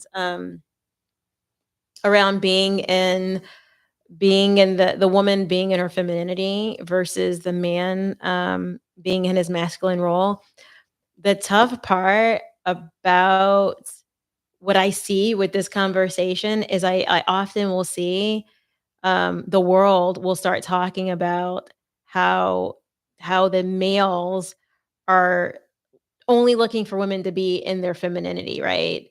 But everything in the world is so backwards that it's hard for the woman just to be in her femininity right now. I think in the worldly aspect, it's just hard. Um, because it's so many things are opposite. So many things are opposite. So many the thing that allows the woman to like lean in her femininity is the safe space that she's walking into permanency. I'm gonna tell you, that is the first way to get a woman to lean into her femininity is when she feels security that she's not gonna get dropped off and dumped off and ditched and deleted tomorrow. When she in the back of her head is wondering, is she gonna get a call tomorrow? Is she still gonna be loved tomorrow? Is she gonna be liked tomorrow? Is she gonna be valued tomorrow? When she's wondering that and she doesn't have the sense of there's some permanency here, when she doesn't know what to expect out of the tomorrows, it makes her tighten up. It makes her tighten up. That's what it does. And over a period of time, you're like, as the man, you're like, why won't you loosen up? And she's thinking, why don't I know what we're doing? It's as simple as that. It's as simple as lack of direction for the woman causes serious anxiety in the woman's head. She may not tell you that, but the way she'll communicate that level of anxiety in her head that she doesn't know what's happening is she may withdraw intimacy because she's uncertain about you because she feels that you're uncertain about her. Immediately she withdraws those things, right? She'll withdraw things like the nurturing, the softness, the sweetness in her voice begins to diminish because she's worried, and that worry makes her snappy and sharp. That's what it does. I'm gonna tell you what it does. And when the woman is feeling super duper secure, like everything is taken care of, she didn't have anything to worry about, that's what positions her to be like so peaceful. Like you guys don't know what it's like that's peacefulness in her head. I'm gonna tell you, I haven't been peaceful in my head like that in decades. I'm gonna tell you, it's very, very hard to get that. It's the way the world has made women. So we see a lot of guys who are like going overseas to find a bride, all those things. Why do you think those women are standing in their femininity? I just want to ask the question. Why y'all think why she's not hard and masculine and all sturdy and all that? Why is she not like that? It's because in her culture, she's a follower and not a leader in her culture. But in her culture, she's allowed to be cared for and provided for versus heading. In her culture, it's expected probably that she's a follower and not just submissive. It's not just the word submissive, but she's being provided for and protected and cared for, and she doesn't have a worry. It's the lack of worry that allows the woman to lean back and think, "Okay, I don't have to think. I don't have to put a sentence together. I don't have to think too hard. I don't have to worry." And when that worry is gone, she automatically is able to be more nurturing, more sweet, more sensitive, more intimate, more of a more of a helper. She's able to do that versus when she's carrying the weight of the world and she can't figure out why she has anxiety or why she just can't relax sometimes. She is because she's carrying the weight of the world and it's not intended for her to carry all that. It's not intended. Can she do it? Yeah, she can do it for a decade. She can do it for 20 years. But the reality is the same person when you want her to relax on vacation and she can't, or she can't put the phone down, or she can't put when she can't stop and can't turn it off, there's a weight on her. There's a weight that's causing her to not turn that off, and she's turned off to something. That's what the world doesn't want people to know, is when you are fully plugged in to something that's not by God's design, if you're fully plugged into career level 10 all the time, you can do that. You can do it for 20 years, sure. When you're fully plugged into that, you're not fully plugged into your marriage. You're not fully it's hard to be 100% to everybody. It's hard to be. When you're 100% in one place, you're probably falling short in the other places. So, that's all I'm saying. I'm saying, can it be done? Yes. Is something else gonna suffer? Likely. You have to choose what parts you are gonna suffer a little and what parts are gonna suffer a lot, or how you balance out that weight. And I think it can be balanced. I think it's like you have to figure out how much weight you're going to put in different spots. How much weight? If you feel that what you're putting in your work spot is taking away from your husband and your kids, that's when it's time. That's when it's time to think, is this the right job for me? It's taken away from my husband and my kids because you're gonna have to pick one in the respect of, is it the right role for this season? Does that make sense? Because once your kids are out of the house and you feel like you have extra time, maybe then it's the right season for that job, then it's the right season for it. When they're in the house and they need to go to a ball game, it might not be the right season for a heavyweight job. It might not. It might be. Maybe that's the only way you can do those things, right?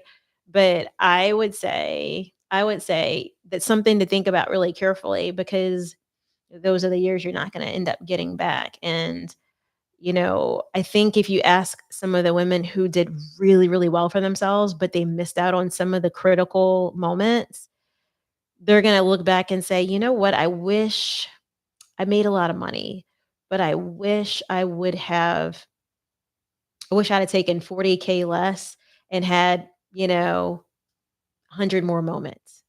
I think that's what they'll probably say. I think they'll probably say, 10K less, 20K less. And if I had all those moments, I think that'd have been a better deal. I think in their look back years, don't ask them when they're in the middle of it. When they're in the middle of it, they're on something else. I'm talking about when they've hit the retirement, when they've gotten to the point where they're retiring, and then you ask them, you did really well for yourself. You did good. You did really, really good. Would you do it the same way again, or would you adjust a few things to get a little bit more in this other aspect? I think 9 times out of 10, they would have been like, I did really good, but I noticed that my marriage suffered and it probably needed more of my presence, more of me in the moment. And the only way I could have had more moments is if I would have adjusted my career like a little bit. Maybe it's not quitting. Maybe it's like the job that had those work hours was not the right job. I should have went back to the old job. It made a little less money, but it was more peaceful, and I was more peaceful at home. Those kind of things, those little bitty things, I'm telling you, people don't talk about it in the moment because if they talk about it in the moment, they're gonna have to admit that they need to give up 20K. Nobody wants to do it. In the moment, it's hard to say no to that, but when you're on the look back, then you're like, I would have liked to have seen a few more of those plays. I really would have liked to have been, participating in a few of those field trips. I really wish I could have gone to a few more of those games. Those games were really fun. I wish, you know, those are the things I think it's a hard balance. I think it's a hard balance. But people figure it out. Everybody figures it out. Some of us figure it out sooner than others. I think eventually we all figure it out. I think it's just when we figure it out, a lot of us are quiet about it. The moment that we figure it out, we're usually really quiet about it and we don't talk about it because there's a part, I think for women, there's a part of us that feels like a failure. A part of us, not all of us. They were like, oh man, I think I chose wrong. Oh, I got duped. There's a lot of us who at a certain moment we're like, yeah, but I would have chose differently, but we don't talk out loud about it. And a few of us will talk out loud about it because it's not socially acceptable, let's be honest. Um, let's see. Major problem is that a lot of men, according to Les, do not know how to lead. A lot of men have been raised by just their mom and don't know what masculinity looks like, what the masculine role looks like. That's tough. Metaneo Michael says things have been skewed because yes, there have been men that are too forceful a leader and goes into an abuse of power. I'm traditionalist, yet I do believe the wife having a voice. That's awesome. And then Les says healthy masculine energy coming from a man who's fully plugged in allows a woman to be her genuine feminine self. There you go.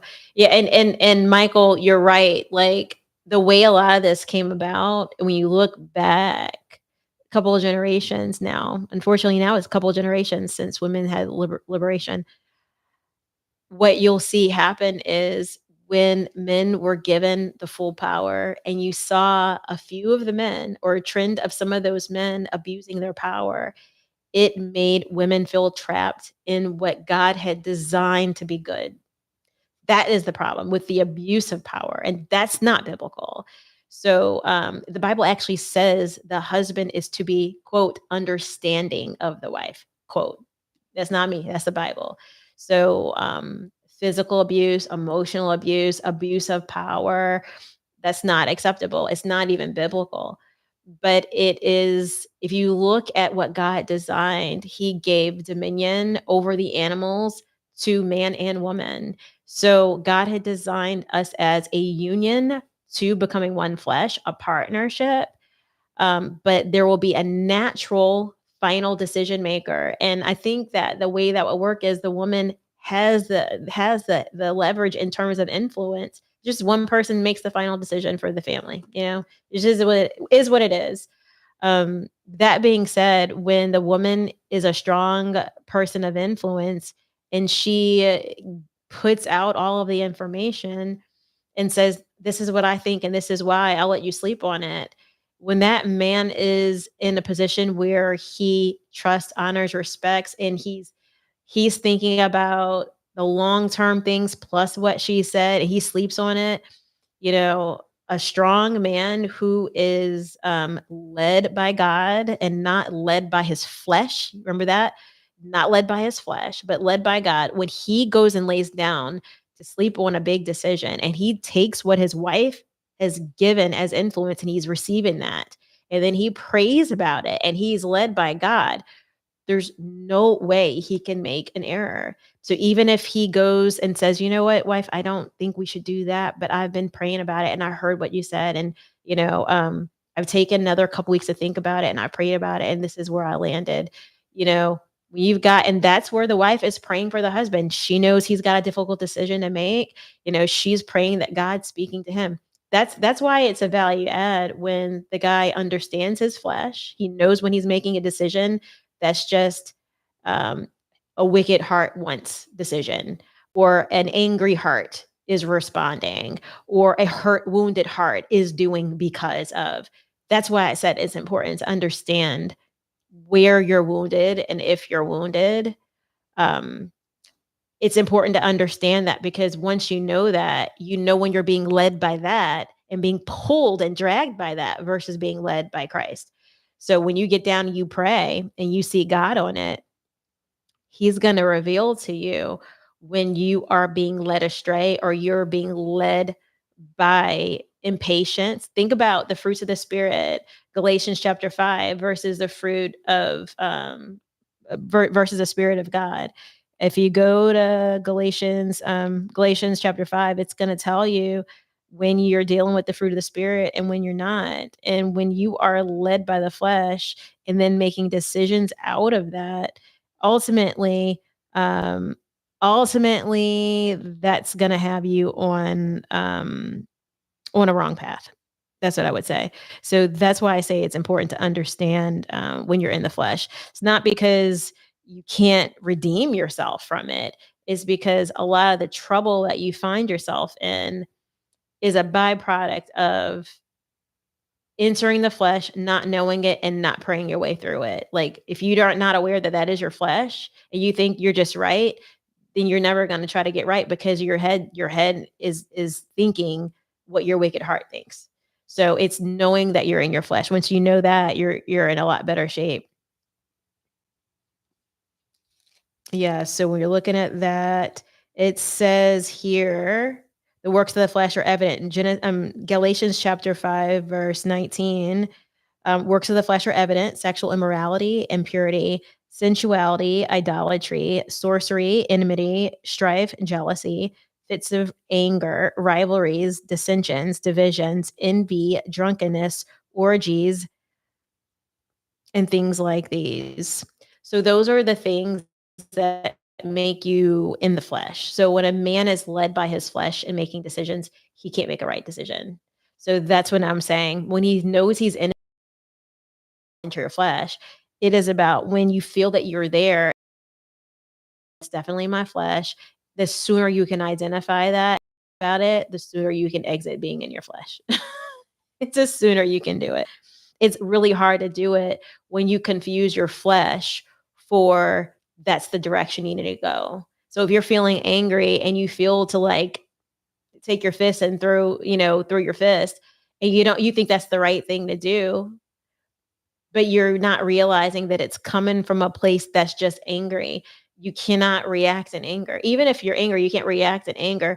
You have to figure out, okay, how should I be reacting in this situation? What is the right reaction? And then even though you had feelings of anger and then you make a decision to react, properly, even though the situation may have made you angry, but your reaction is not from a heart posture of anger, but that situation made me angry, but I'm going to react with a heart of patience or something opposite of this of the flesh, something that is the spirit, which Galatians chapter 5 verse 22 says love, joy, peace, patience, kindness, goodness, faithfulness, gentleness, and self-controls. Against such things there is no law. that stuff, when you're able to feel anger and then say, despite this anger, I'm going to actually, I want to throw my fist, but I'm going to respond in patience. Um, that's a big deal. Or if you can just get to a point where, like, I want to throw my fist, but you know what? I'm going to stop. I'm going to take a deep breath and I'm going to go in this bathroom and pray really quick.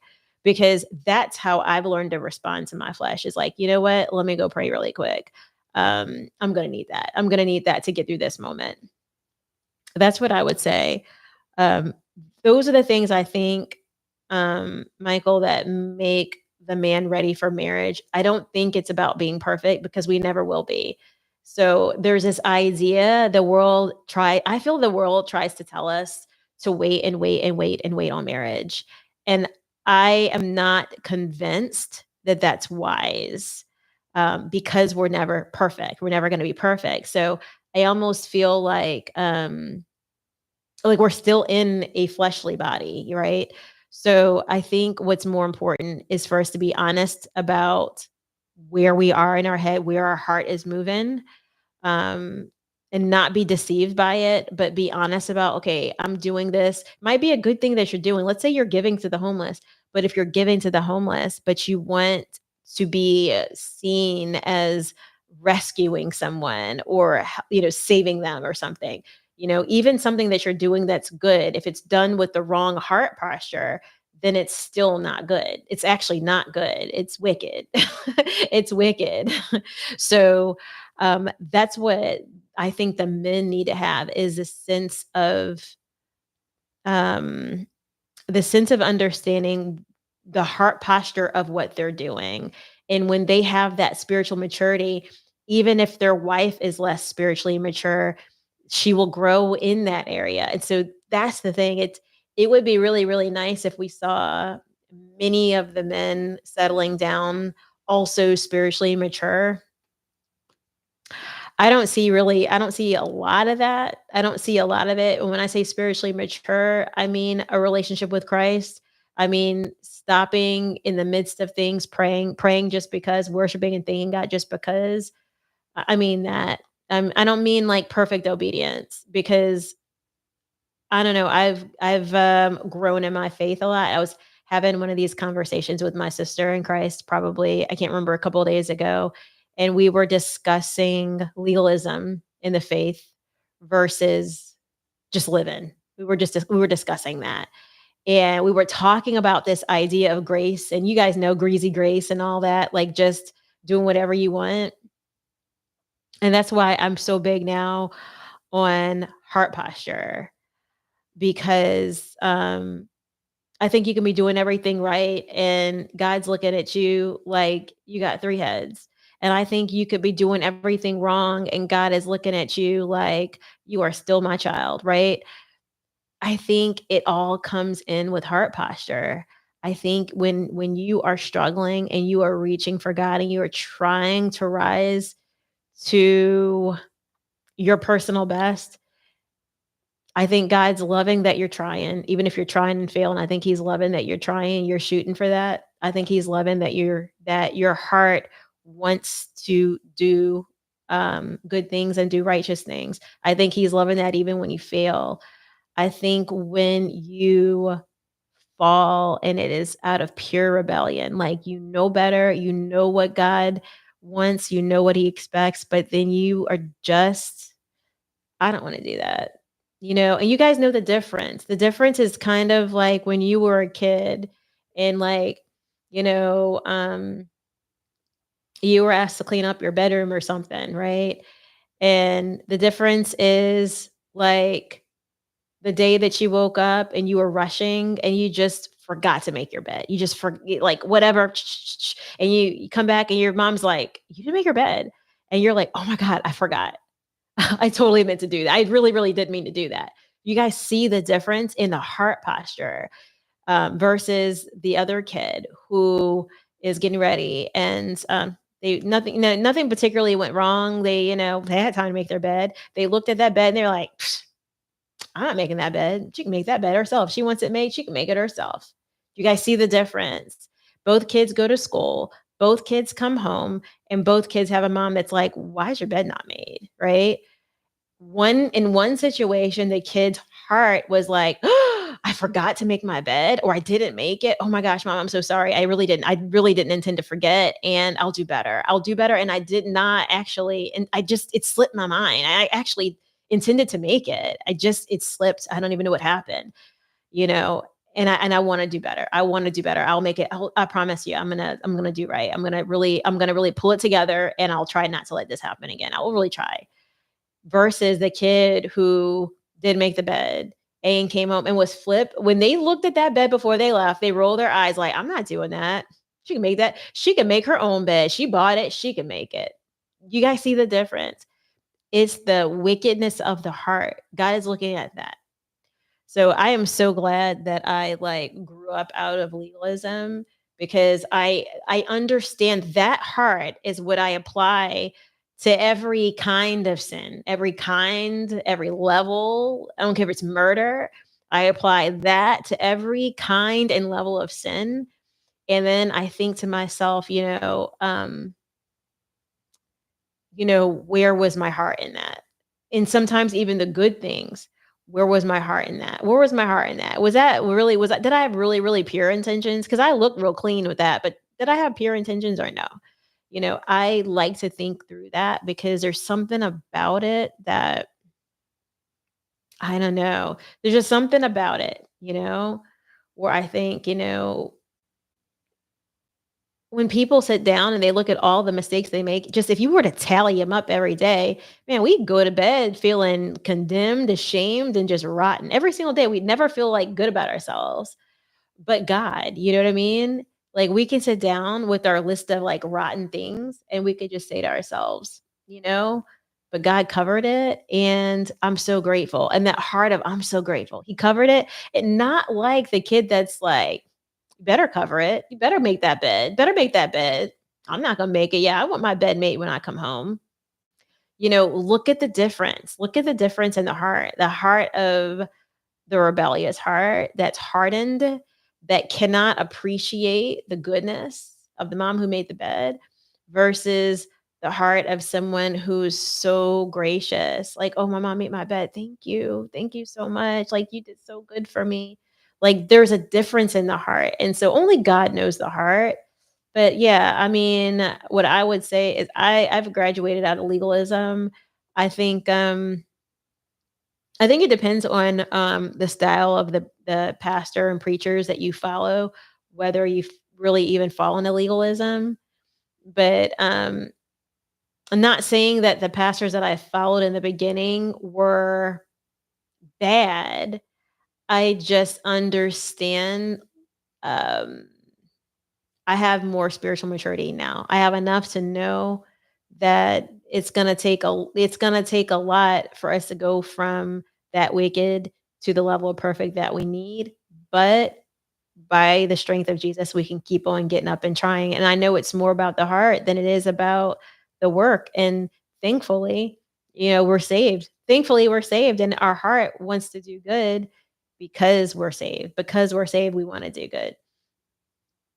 Les says, "You don't give to the homeless and then post it for recognition." Yeah, I don't do that. I think that's it's just off. I always kinda, like, picture myself in that situation, and then, like, whatever I'm doing, like, it never gets any coverage. It never gets any coverage because it just feels weird. It feels like a really vulnerable moment to have something recorded. So I often wonder how all that happens with other ministries, but I'll never fully understand.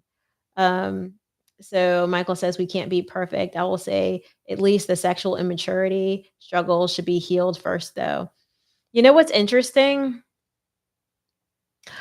I find what's interesting is when we say that our sexual immaturity and struggle should be healed first, though. Like, we have to think about it. Um, we are humans, and there are certain things biologically that humans do. So, I wonder if we feel that we're healed. Let put it this way, if we feel that we're healed in an area, are we gonna think that it's important to share that healed, like, or formerly broken area, are we gonna think it's important to share that with our partner? Or are we as opposed as supposing that we've been healed, that we could just put that in the back pocket and leave it there and never speak about it again? Do you see what I'm saying? Think about it the way the devil thinks about it. If there was an area of your life, like a weak link in your chain, he typically comes to try to penetrate that weak link again. If there was an area where you did struggle, then he knocks on that specific area again. I think we see that in the book of Matthew, where the devil will try to turn around and go get seven more spirits stronger than the last to try to re-enter, right? So the reality is we can be tested even if we are healed. We are allowed to be tested again, and the devil often comes back and tests us in areas where we have had healing. That's the thing. So just because we're healed doesn't mean we won't be tempted, and just because we're tempted doesn't mean we won't fall again. Does that make sense? That's the reality. And the reality is, I also think the Bible talks about having the like gift of celibacy, like the gift of it, right? Um, I would say that is- it's it's kind of like almost thinking like if you don't have this natural need to not have a partner and have a mate, then it's like maybe you do have that gift of celibacy. Maybe you have that as actual gift and that you can withstand these temptations for a lifetime. But there are, I think, a number of people who don't have the gift. And knowing that you don't have the gift, I would say then be on the path for like not casual dating, but serious dating because you're like, well, I don't have that gift of celibacy. So I need to be looking for my forever person. I don't have that gift. So let me look for that person. If you have the gift, then you don't really have to look. But I think knowing the as a guy, if you don't have that gift of celibacy, which is perfectly normal to not have that gift. Some people do have it, but for those who don't, I think that's perfectly normal to not have the gift. I think that you position yourself for wickedness if you know you don't have that gift, and then you intentionally allow yourself to casually date for 20 years. See what I'm saying? When you think about you're going to casually date for 20 years and you don't have the gift of celibacy, we know how that story ends. I mean, I'm just saying, it's just just just the reality. So yeah, I think if you have the gift, then you're not as easily tempted, and maybe it doesn't even come to mind a lot. So in areas where you're gifted, like let's say in areas where you're gifted, let's say you're gifted in the area of public speaking, then you don't have to think before. Like I didn't prepare anything before I logged into the thing, right? I would say my gift is chatty, open my mouth, talking, because I didn't prepare anything. I just turned on the button. So in areas where you're gifted, you can more easily be effective than the average person who's not gifted in that area.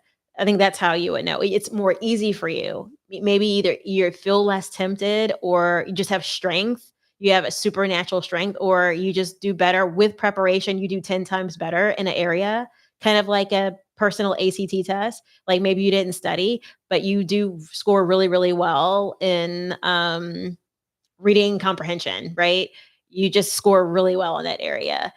If you just score really well without studying, but then if you study, you score even better, that's your gift. That's a gifted area for you. It comes easy to you. That's a gifted area. So if you are gifted in the area of celibacy, celibacy just comes easy to you. And you're able to you're not as easily tempted when temptation comes. It's easy for you.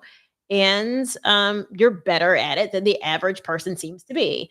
I think that's how you might know that you have a gift for it. Now, if you don't have a gift for it, maybe you are celibate, but it's hard. It feels hard. It's daily. You're praying and you're hoping and you're asking God. And it's like a daily thing that you have to like pick up your cross and carry it every day. And you feel that weight of that cross every day. Then that's probably not an area that you're gifted. You have, by the grace of God, you're withstanding it. You're withstanding it because He's keeping you up. And when you fall, you're getting back up because He's gifted you to recover and recover. You're getting back up again. But I think the person who's gifted, it's coming easier to them, and it's coming easier to them. They're falling less, and they're not. You're not even able to understand the people who struggle a lot. It's like harder for you to understand. It's because you're gifted there. Whereas the next person who's not gifted there, they're like, oh yeah, when you told me about that story, I felt you on that. I felt that way last week. I just didn't fall, but I almost fell. But I almost fell right there. I almost slipped and fell right there in that puddle. That's somebody who's not gifted. So if you know you're not gifted, I don't think that it's like, oh my gosh, I'm ashamed I'm not gifted in the area of purity, right? But you might say, well, I'm not gifted there. God understands I'm in a physical body. I best to try to settle down and get married so that I can share that with someone because I'm not gifted for celibacy. I think the problem is, I think people know they're not gifted for celibacy, but then in their head, they say, "Oh, but I want to casually date." See, that is a more rebellious thing right there. It's like you're not gifted for celibacy, but you're actively like, "I really, really, really am okay with sexual immorality, but I know I'm not gifted for celibacy, but I'm not looking for a partner. I'm not looking for a permanent one. Nah, nah. But I'm not gifted for celibacy either. Nah." That I would be like, we would probably need to revisit with God, having a conversation about, God, what's going on with my heart? Can you help me there? That's what I would say. I would probably encourage you to have chats with God about heart. Like if my heart is not right, can you reveal it to me and help me get it right? It's probably what I would pray. Just because you typically will know, like I kind of know where I'm rotten in an area. I kind of know where I'm rotten. Like I know it. I know it. I know where I'm tempted. I know where I'm just rotten.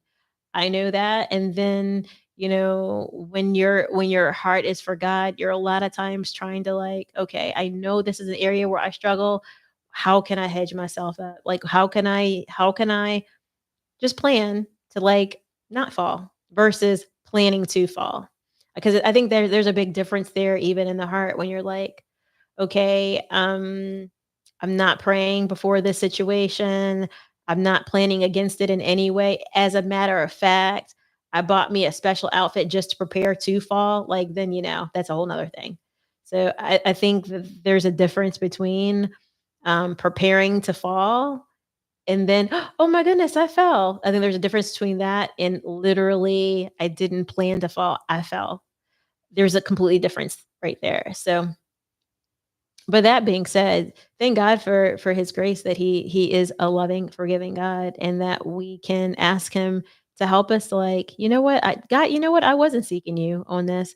I was rotten. I did.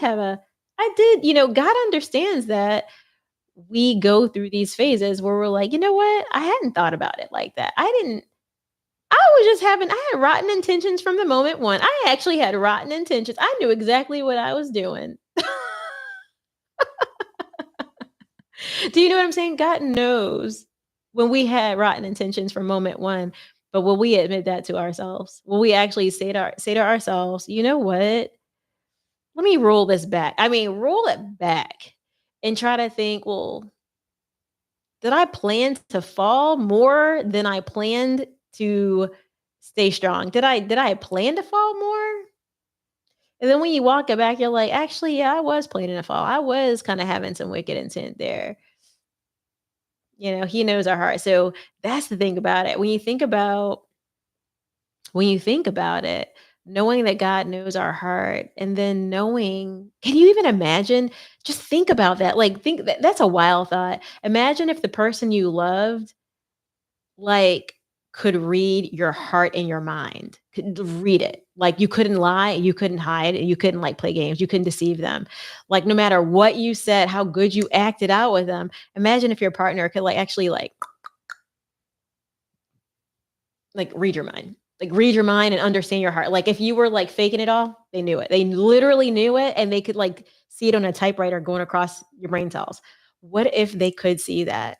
And then imagine when we try to deceive them, how crazy we looked. Just over there trying to deceive them, knowing that they could see the little printer. Like, there's like a little printout in little words, like a little scroll bar at the bottom of your brain where they could see everything. So imagine if it was like that, and then we're sitting up there like acting out this whole deception scene, and it's all like on a typewriter on a scroll bar right on the top of our forehead, and they could just see all of it. Imagine how much more wicked and crazy we look, knowing that we're trying to play this game like we care when we don't. And then, like, we're not trying to get right. And it's just like, how hurtful is that? Like, this is a love relationship, and look at what love looks like. And I think about stuff like that. Like, I make up these things, and then I think, oh my goodness, that's how we act with God. We actually act like that. We actually sit up here, and I haven't seen Bruce Almighty. I don't even know that. If that's a movie, I've not seen it. So, you know what? It shows you what kind of creative mind I have. I could have wrote that. But, like, think about it. Think about that that's how it is, and then remember that that's how God actually knows us like that. Knows us, and are we doing the self-evaluation to know, like, where was my heart at on that? So when we try to act like God, my heart wasn't there. Like, let me tell you the story about when I was rotten. When I was like 3 or 4 years old, I think I might have been 3. I was smart, y'all. I was super smart when I was little. I mean, I'm okay now. I was really smart when I was little. And so at 3 years old, look at these children scheming at 3. At 3 years old, my oldest brother worked at a, Danny and Clyde's at this little, corner store, and he brought home a little bit of cash, he brought home a little bit of money, and I knew I wanted some of that money. So, I devised a whole plan of stealing the money and then getting permission to have the money and then keeping the money. And so I took $1 out of his wallet, literally took a whole $1 bill out of his wallet. Then I went to my mom and presented the $1 bill. And I said, Mommy, I found $1 in the streets. Is it okay if I keep this dollar? And she's like, Sure. And so I kept the dollar, and then I was happy. I thought I had gotten away with it. Look at this rottenness, y'all. This actually happened. My brother gets home from school because this is before I started school, so I had to be like 3. Um, I might have been like 2 and a quarter, like 2 and 3/4, because I started kindergarten at 3. So I was home before my older brother, and my oldest brother came home. He counted his money, go figure. He found $1 missing. He goes to my mom and he says, I've got $1 missing out of my wallet." And I was just like, within 3 hours of me presenting the $1 to her, there was $1 missing from his wallet. Mom comes to me and she's like, "Hannah Marie." And I was like, "I did it. Guilty. I took it. I took it." I admitted it right away. And she's like, "Give him the dollar back and apologize." And I did. I gave him the dollar back and I apologized. And I felt horrible afterwards. That's the one time I can remember stealing something. I don't recall stealing anything else ever, but I was like 2 and 3/4, 3 years old, and I stole that $1 bill from my brother. And but look at the deception there. Look at the deception. Look at how I planned it. And it was all really premeditated. I wanted the dollar, so that was like covetousness there. I wanted what someone else had, and then I took it. So I was a thief. So it was covetousness. Then I became a thief, and then I presented it to my mom as my own. So there's deception. So I became a liar. Look at that one incident. I went from covetous to covetous. Which, think about that. Ooh, this is good, y'all. I went from covetous, meaning in my head, before I actually acted and did something bad, it was in my head. I was thinking on wrong things, which is the Bible tells us not to think and dwell on wrong things. We're supposed to get our mind captive. So I was thinking about something that I shouldn't have been thinking about. I was thinking about how Maya wanted that money. That's what I was thinking. And then the covetousness went into theft. Then I actually acted on it and committed the next level, which was the sin of actually taking the money. Took it. Then I presented it to my mom, which is more deception, and then got permission to keep it, which made me feel better, which was just me tricking myself into feel better. And then when I got caught, I immediately felt convicted and felt horrible. And I don't remember stealing like that again. But when you think about, and that's at 2.5, 3 years old. So guys, this is why we need a savior. This is why we need Jesus Christ, because even before we have a well-developed mind, there is wickedness there that needs to be worked out. And that wickedness came down from Adam and Eve, and it hadn't changed, over 2,000 years later. Actually, that was 6,000 years from now. But it hadn't changed. It hasn't changed that we needed a savior and we needed someone to help us get cleaned up and get right. It never changed. You guys know what I mean? So that is the benefit of Jesus Christ, is that we need someone when we are covetous, lying and deceiving human beings who steal and premeditate things and have a wicked heart. Like, I didn't take that money so I can give it to the homeless, y'all. I kept the money. I wasn't trying to give it to anyone. I wasn't even trying to do something good with it. I can't even use that as an excuse. I just wanted to keep it. Think about that. Like, just think about how horrible that is. And this is why we have Jesus. So when we do things like that, we have someone to cover that sin and someone to help change our heart so that we don't desire the money and the covetousness, the things that got me into that sin, so that I don't have the same desires anymore. That is what Jesus does for us. He changes the desires of our heart from wicked desires to desires that are more and more like him over time. So don't tell me we don't need Jesus in our lives. But yes, Michael says, I did have that happen to me once, and I would reply with, you are so bad at lying to me. Caught in the premeditated bull-faced lie at 2.5. I sure was. I mean, I'm guessing I was good at it because I did get away with it for a few hours. I mean, it was until the stories all matched up, until they all matched up. But man, I will tell you, I will tell you. Oh, for the youth. I know I miss doing my lives. I have like 9.5 months of school. I'll be live more after I get out of school. I just like trying to be on schedule with being in school, y'all. It's like as the years go by, I feel like I've gotten a little bit like less energy since I began school, and just third year in, I'm telling you, it's just the energy level is like I'm counting down. I'm literally counting down. I have 9.5 months left of school. 9.5 months left. Basically, I'm birthing a school baby. When I finish birthing this school baby, I'll be back online all the time. But it's just one of those things where it's just been hard. Mr. Michael has a question about isolation. Having a I keep hearing the bad side of isolation, but isn't isolation a good thing considering Yeshua and John the Baptist were isolated in the wilderness? Um, I would say isolation, it depends. It depends. It depends.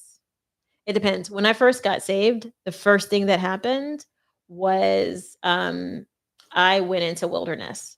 That's the first thing that happened when I got saved is I went into wilderness, and God sent me into a wilderness. He wanted me set apart so he could work on me. And in that time, he was working on my flesh, on the desires of my heart, my wickedness. He was delivering me. He was just getting all kinds of stuff out of me. So I needed to be in isolation because I was super hard-headed and I did not really want to change. And by myself, God was able to just influence me more and actually change me. Now, isolation can also be bad because you have to remember that it is godly fellowship. We're meant to be in a church community, so we're meant to be in godly fellowship. And the devil likes to get us alone to tempt us and things. A lot of sometimes he does it with other people, sometimes he does it alone. So I think it depends on where you are in your walk. It depends on what's going on.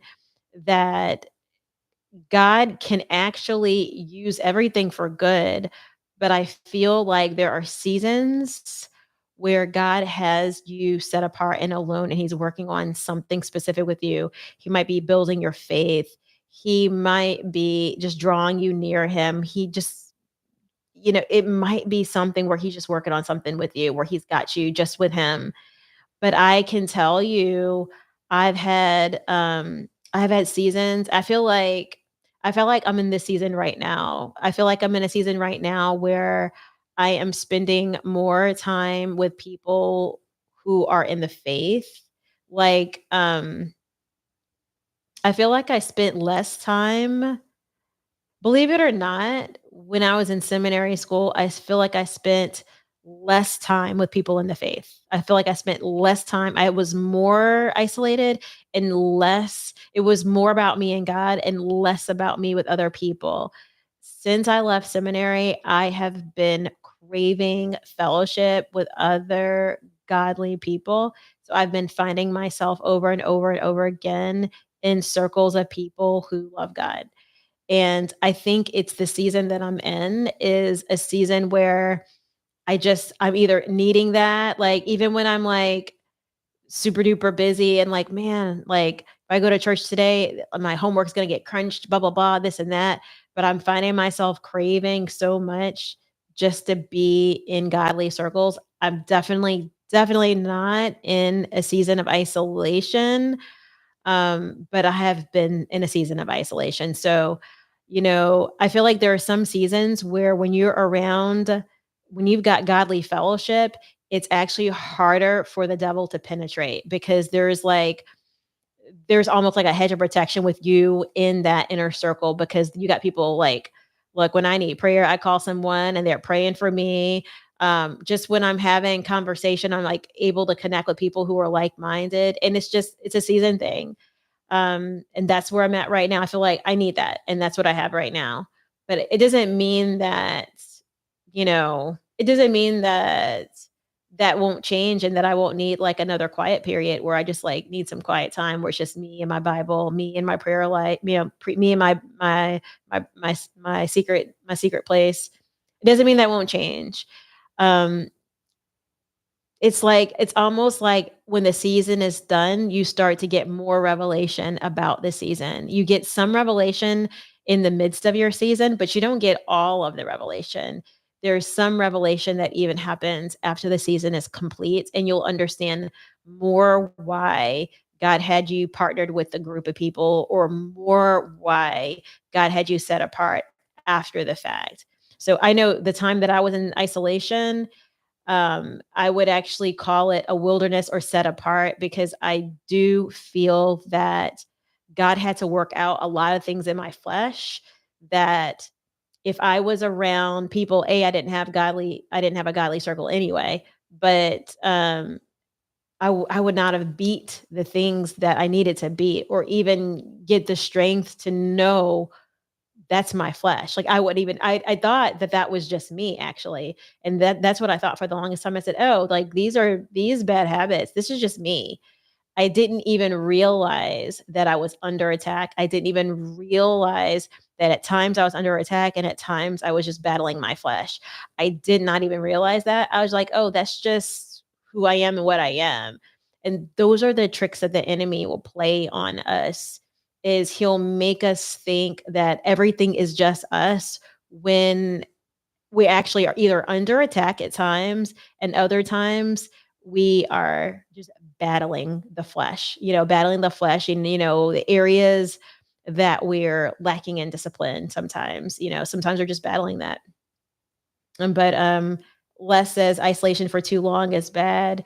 Um, if you stay isolated for too long, you start to stink. So come out of the isolation. it just depends on the season. But I think Les is on to something. When God hasn't put you in a wilderness, you have to just kind of sometimes be careful because that isolation, you have to think like what's happening to you in your isolation. And that's what I would probably say. Like what's happening to you in your isolation? Are you drawing near God? Are you praying more? Are you how are you feeling? Like what's going on in your head? What kind of inner thoughts are playing in your head? Or what kind of battles or is there something going on that's different with your battles during the time that you're isolated? Like that will say a lot. Do you find yourself more in the flesh versus in the spirit? Because that's going to help you understand if you are if you are in isolation and God has you being introspective and prayerful and trying to work on self-improvement, I think there could be some real meaning to that. Um, Especially if God's breaking you away from toxic people. And when he's breaking you away from toxic people, you may be in isolation for a minute because he's just saying, "Nope, not them, not today." But I think there's a risk to just being in isolation and not being in a place where you have like a productive mind. I think if you're just in isolation, um, like on one hand, you're like, oh man, I'm avoiding some sin here, right? Somebody might be saying that to themselves.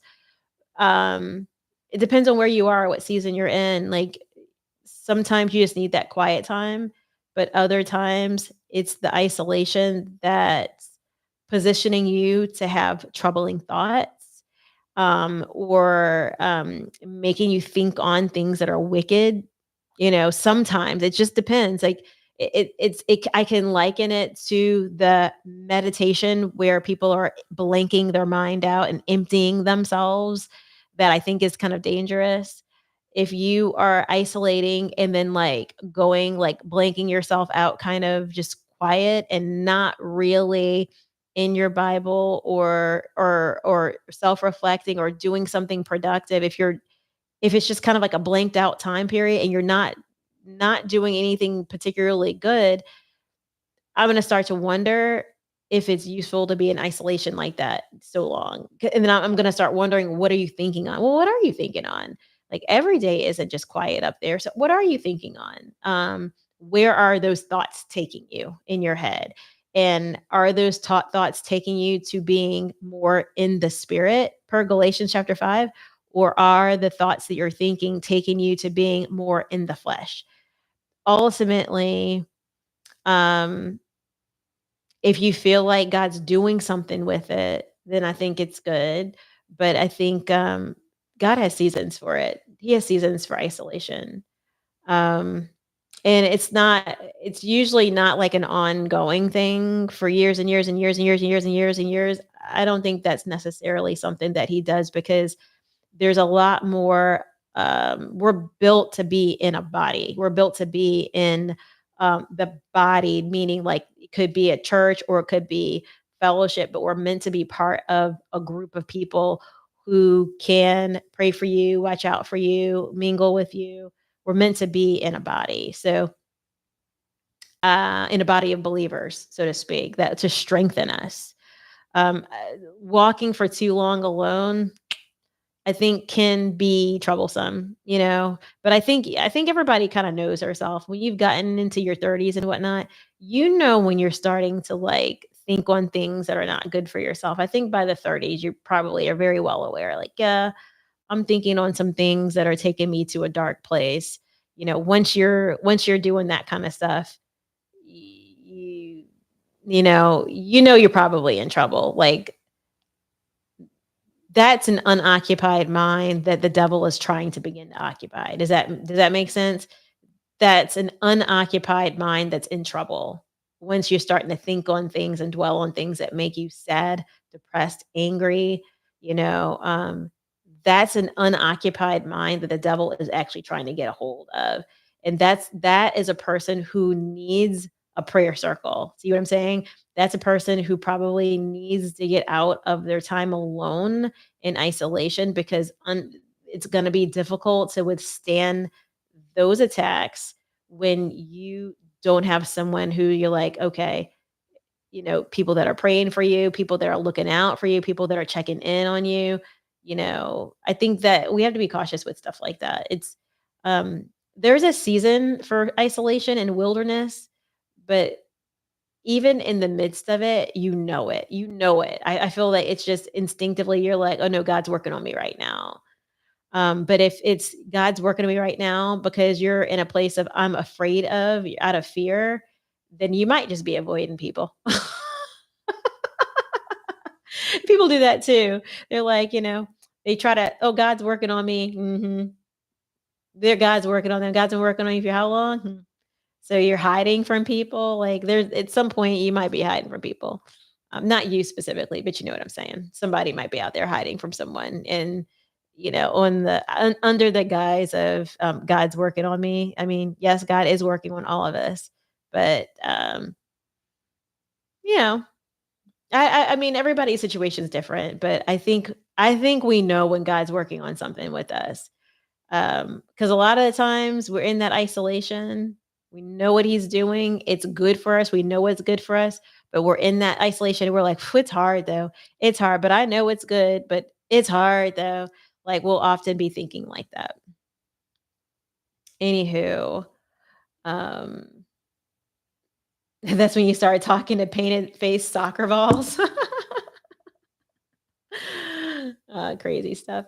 All right, guys, I'm about to head off. I'm gonna go to bed. It's time for me to lay it down. But it's been great catching up. I thought I would catch up with you guys. I broke my TikTok. I don't know what happened to it, but I think at a certain point, it needs to be something. I don't know. I haven't figured it out. I don't go live over there very much, but wanted to say hello to you guys. Um, I'm surprised nobody had any political questions tonight, but guess what? I'm too sleepy to talk about them now. Catch you guys next time. Bye, everybody. Happy Monday night or into Tuesday morning. Talk later. Bye, bye, bye, bye, everybody. You're welcome. Bye.